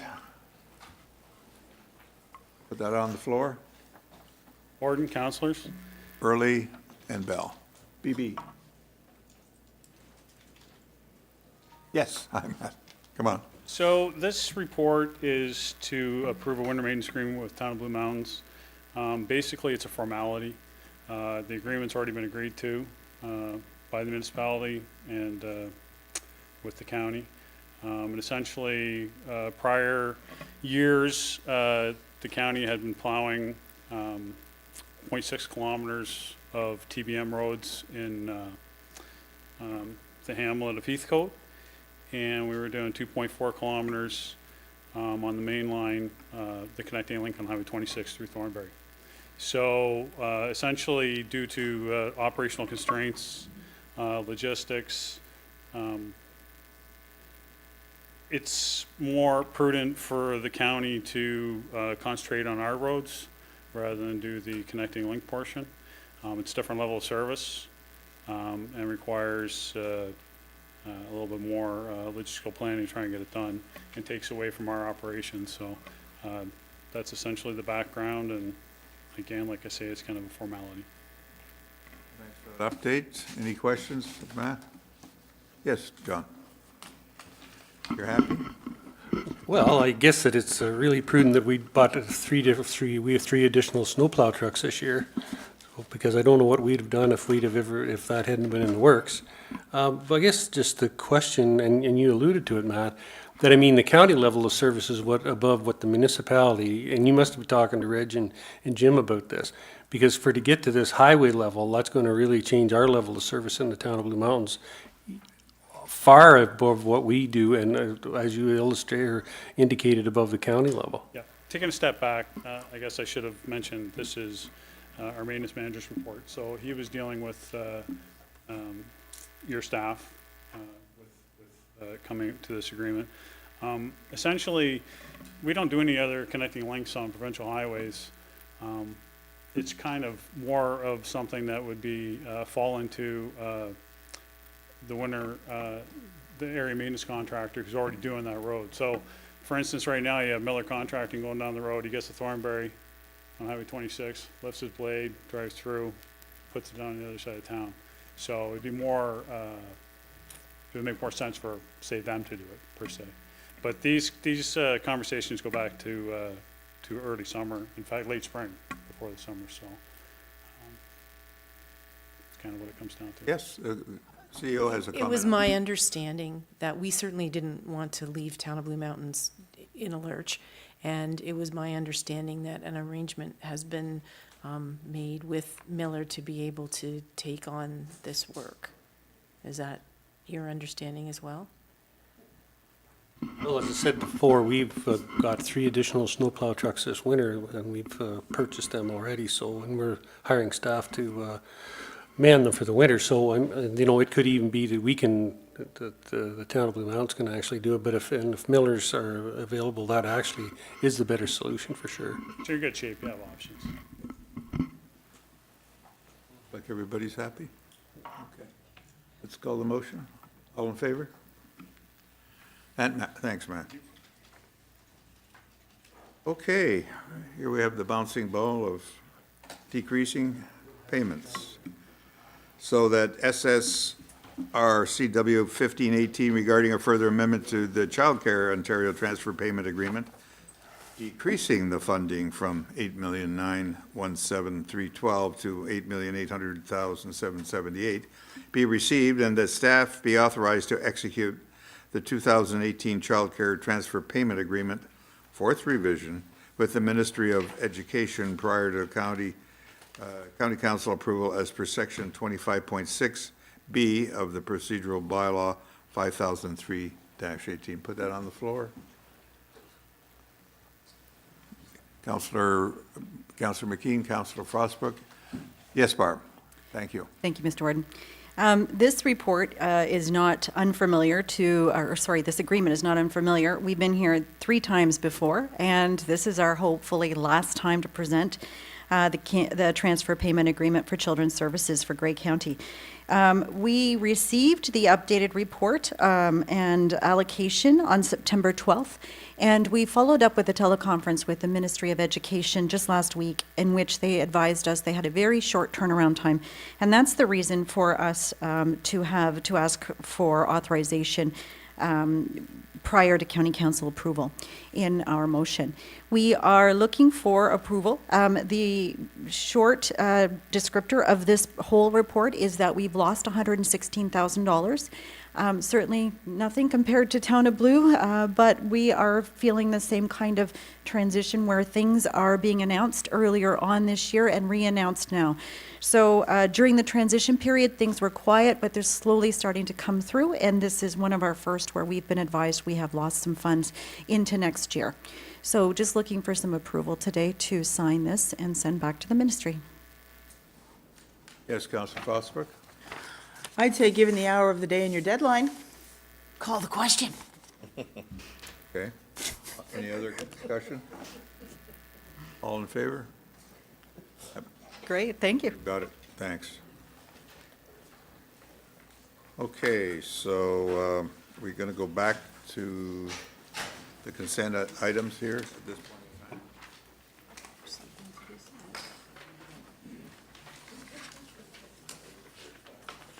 So let me get my items in order here.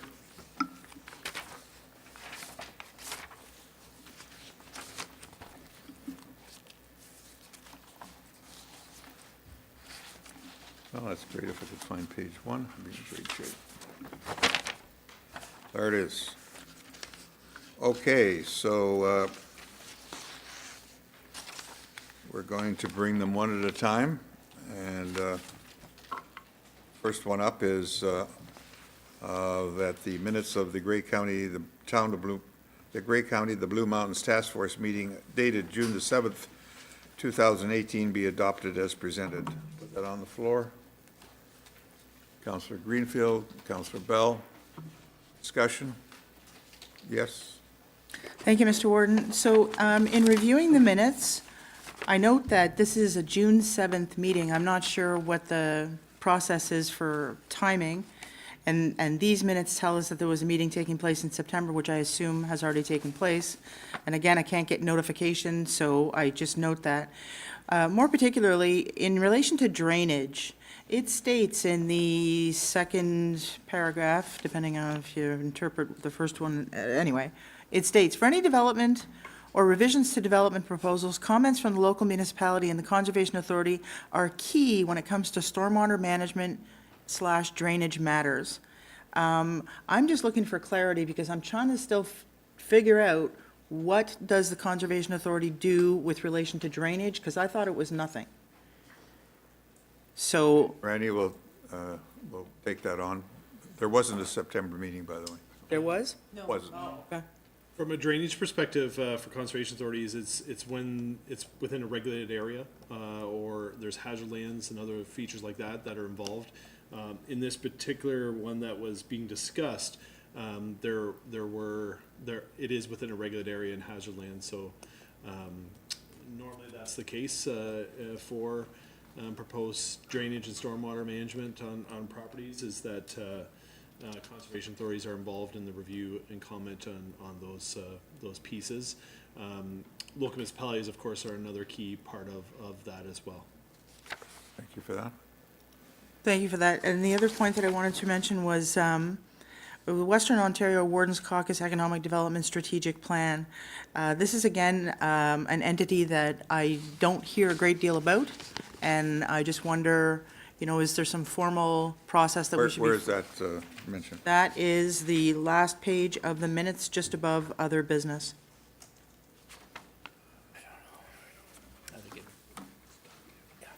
So there's a suggestion of orienting the incoming council on this issue, and I just regret that the current council didn't have that benefit. Is that under other business? Just above other business. Okay. And there's a number of other, there's a number of other points that I found interesting in here, but I'll just leave it at that. Well, as East Eastern Wardens Caucus and the Western Wardens. All right, so, No, it's Western. yeah, well, it's both, actually, it says there. Okay. You're Thank you. fine? Yep. All in favor of that motion? That motion is passed. Okay, the next motion that is the Township of Amaranth, rather, correspondence, that the Township of Amaranth, okay, it's got to let it roll. Correspondence dated August the 30th, 2018, regarding the North American Free Trade Agreement and dairy supply management be supported by Grey County Council. Put that on the floor. Councillor Pringle, seconder Councillor Wright. Discussion. Yes, Councillor. So I just wanted to take the opportunity to make sure that we all understand what exactly we're supporting and the implications of it. So is everybody clear on, agree on this? That we want this removed from the NAFTA negotiations? That's what it says. Yes, do you want to speak to that? What it's really moving, Councillor Fosbrook, is support of the Canadian dairy system. It's been well established for a long time, and it is fair for the consumer, fair for the producer. So I would say that it has a success, and it shouldn't be jeopardized. And what the resolution is, that it be taken off of the table as far as the negotiations. That's what I'm moving support of. So is it your interpretation that this motion supports the status quo in that regard? The status quo of maintaining the Canadian dairy industry, yes. Okay. That's right. Okay, Councillor Bell? Well, just real quick, and the problem I had with the motion more than anything else was the fact that it didn't mention turkey quota, didn't mention chicken quota either. And I guess when you lump them all together, there is that fear that those can be eroded also. And I think if they were going to bring forward something in the future that could identify that, I think it'd be worthwhile for county council to support, recognizing all those sectors in the county. Well, that's certainly something you can bring forward if you want. Okay. Any other questions? All in favor of the motion then? That motion's carried. Next one is the Saugeen Valley Conservation Authority correspondence dated August the 16th, 2018, regarding the memorandum of understanding, planning services to be received for information. Put that on the floor for discussion. Councillor Eccles, Councillor Patterson, both representatives of that organization. Discussion. Yes. So what I wonder is the impact, if any, on the evolution of our agreement and understanding with the SVCA on the official plan. And there's mention in here about how Huron County, I guess, is doing things differently than we are. I just, I want to make sure that we're giving consideration to all the moving parts before we pull the trigger on this official plan, understanding that we can amend it. So is this at all relevant to that? I'm looking at Director of Planning through the warden. Yes, Director. Through you, Mr. Warden. So Saugeen Valley has been involved in terms of the comments on recolor gray, even providing comments on our last revised version. We've included some revisions as based on their comments. In terms of what the impact will be of this change, we haven't sorted that out yet. We have to look at options. We have to have some further discussions with those local municipalities in terms of trying to cover the gap with respect to conservation, Saugeen Valley Conservation Authority not providing natural heritage review anymore, and to see what options are available in order to cover that gap. So at this stage, we would likely be bringing forward a report probably in the new year with new council to explore some of those options further. Bruce County has currently gone through an RFP process to see if, from a consulting services to cover the gap. We are anxious to see what the results of that RFP process was for Bruce County and hope to learn from their experience. And then, like I said, we'll bring back a staff report exploring some further options. Once we've had some further discussions with local municipalities that Yeah, any? Councillor Barfoot. Thanks, Mr. Warden. Actually, yesterday at Gray Salvo Conservation Authority, we passed a motion on the recommendation of staff there that they meet with representatives from Gray County, County of Bruce, and the affected municipalities as well. So, great big discussion yesterday about where that whole thing's going to go. So really, we've given the authorization for Sonia to meet with you and see if, so a joint report will come forward, I would take it from the meeting yesterday for everyone involved. You're looking to be a consultant, are you? Yeah, Okay. yeah, that would be right up my alley, that one. Okay. Any further discussion on that? We have a year to sort it out, I guess that's, or plus, right? What the correspondence indicated, and through discussions that we've had with Saugeen Valley staff, is that they're recommending that this transition not occur until January 1st, 2020. So that gives us 2019 to Right. sort this out. All right, work on a plan. Okay, call the motion. All in favor? The motion is passed. Next one is the Saugeen Children's Safety Village correspondence dated August the 8th, 2018, regarding signage at the Children's Safety Village be received for information. And I know Councillor Eccles would like to speak to this, so we'll put that on the floor. Councillor Eccles, seconder. Councillor Burley, discussion.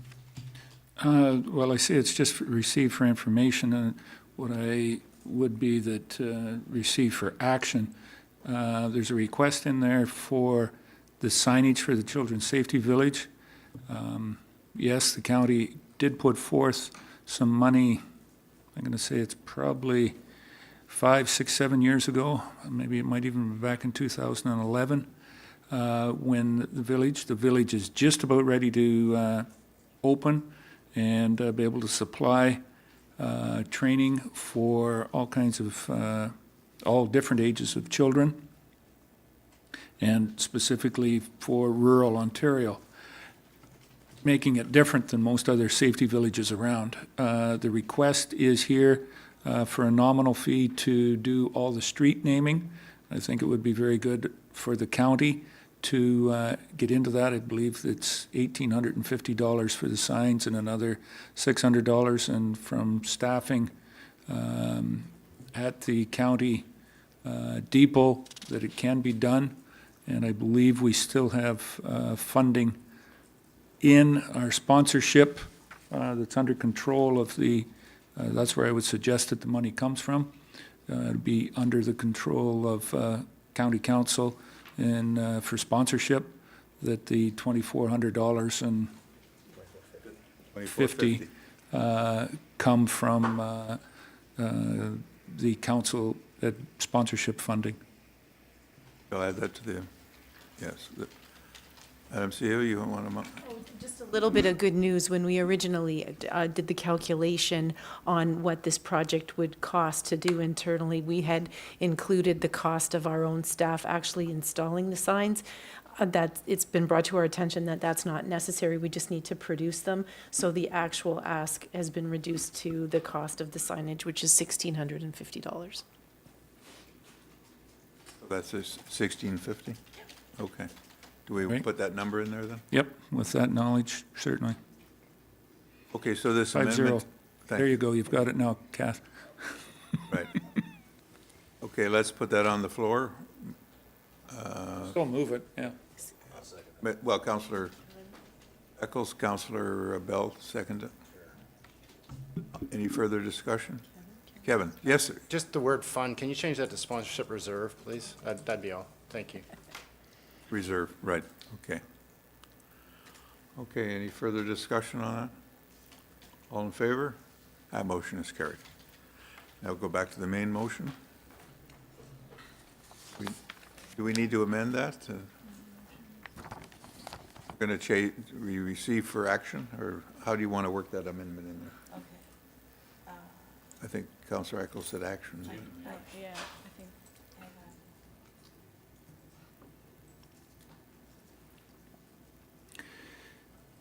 I'd withdraw that main motion. Yeah, that's what I would say. I can withdraw it because No, we have. the motion below it takes the action on the correspondence.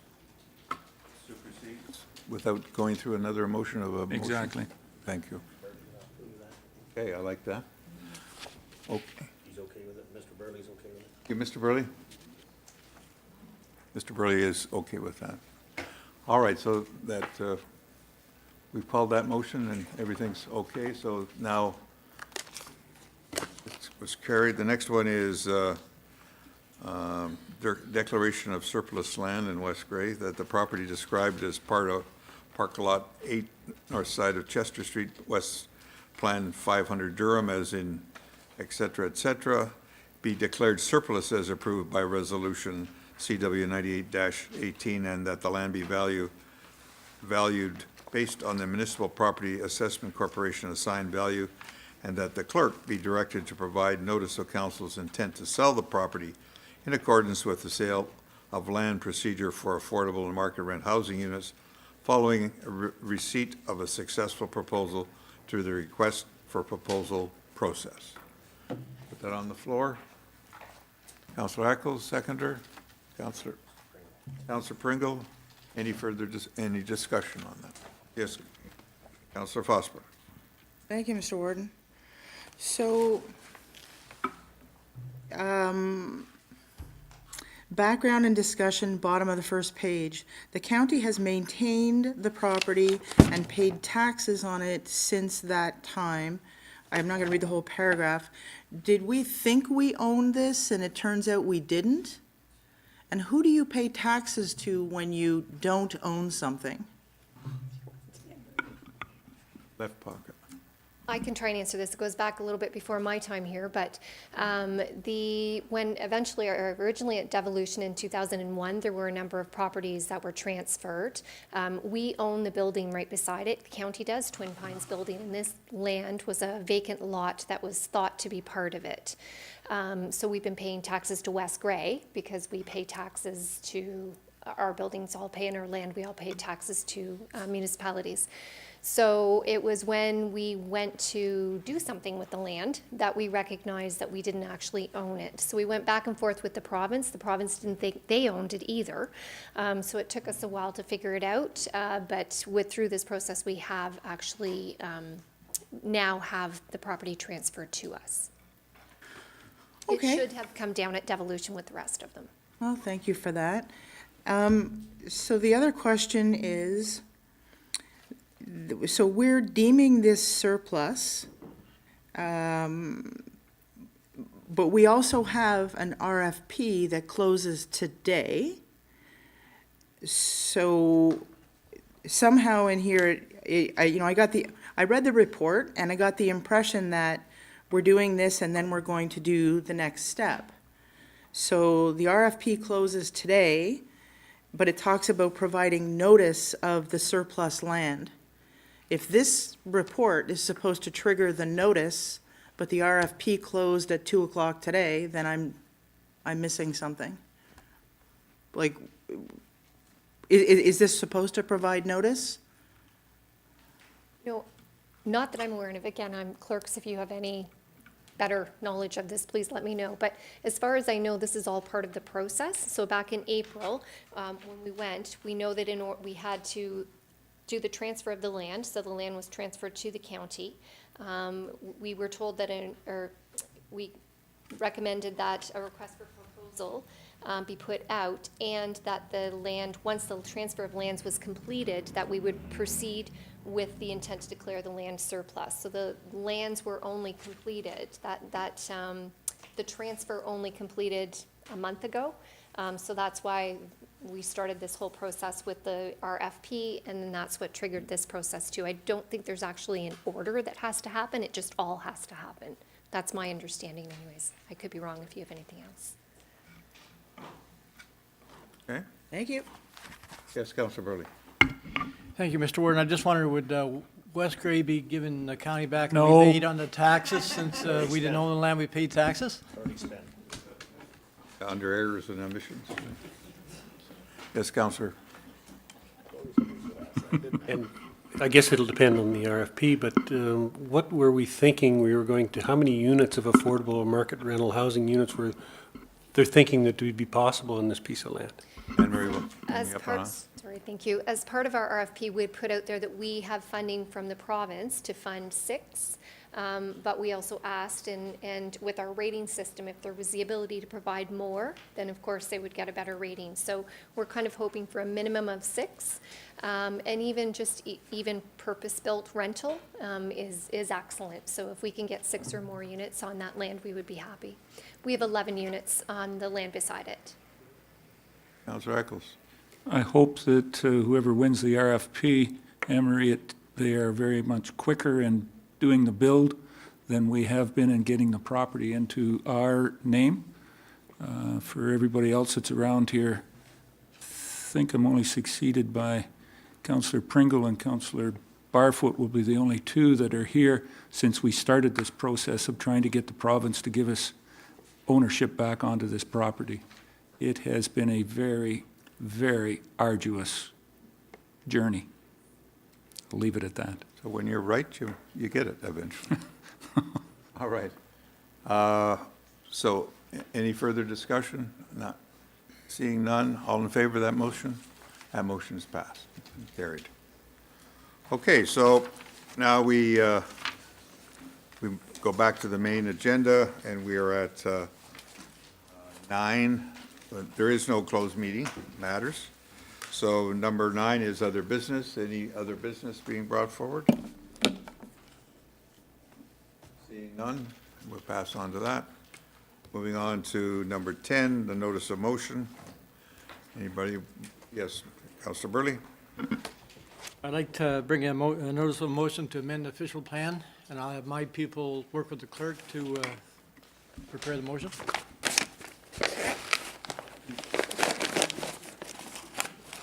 Burley. That's fine. Any other notice of motions? Yes. Yes, John? General description of what the notice of motion is. Amending the official plan. As for the planner, we did not have to give details at the moment. We will follow up with details. Okay. So Councillor Burley's in for a motion there. Councillor Fosbrook. So I guess the same motion, but just to be clear, if I give notice now. Placeholder only. Right, and so I'm expected to commit in writing to the clerk, but so does it have to have the scope? Because if we get to the next meeting and I haven't scoped something, I still want to use this secondary amendment tool to address what wasn't already on paper and So just struggling to, I definitely want to put You're a notice of wanting a free motion out there. pass for I'll be as specific as I council need to be or vague as I need to be. So what you're saying is, if you're going to make this motion, all right? Yeah. Regarding amending the Grey County official plan. It may be a different motion than Councillor Burley. But, you know, that will be sorted out at the clerk's level to make sure that, you know, whatever is happening. But what you're saying is if you can't formalize it, you want the place forward to have a forward momentum? I don't think we, you know, I think either you do it now or If I may, the staff will commit to work with you to craft a motion that reflects what your intent is. I don't, I mean, we wanted to have additional discussion today to the sort of the limits of our time and the information that was available to us, but now we are where we are. We'd like to help you, but in the interests of everybody's time around the table, I think it's best if we can try and put something together that can be considered then at the next meeting. Do you not agree? Well, I agree, but we today allowed for a question to be tabled that there wasn't any notice of motion on, and I just don't see how next meeting is going to be any different. So I'm going to do my very best to get the homework done as early as possible, all right. but, you know, there's a lot of material to cover. Okay, so you're making a notice of motion. Councillor Yes. Fosbrook provides notice of motion regarding amending the Grey County official plan. And so we've got two motions. We'll sort it out in the boardroom there, and your people will talk to her people. Yeah, okay. All right. So you're on the You're on the list there? Okay, so that could be sorted out. And next motion is a motion for adjournment. Councillor Bell, seconder, Councillor Hicks. All in favor? This committee of whole is adjourned.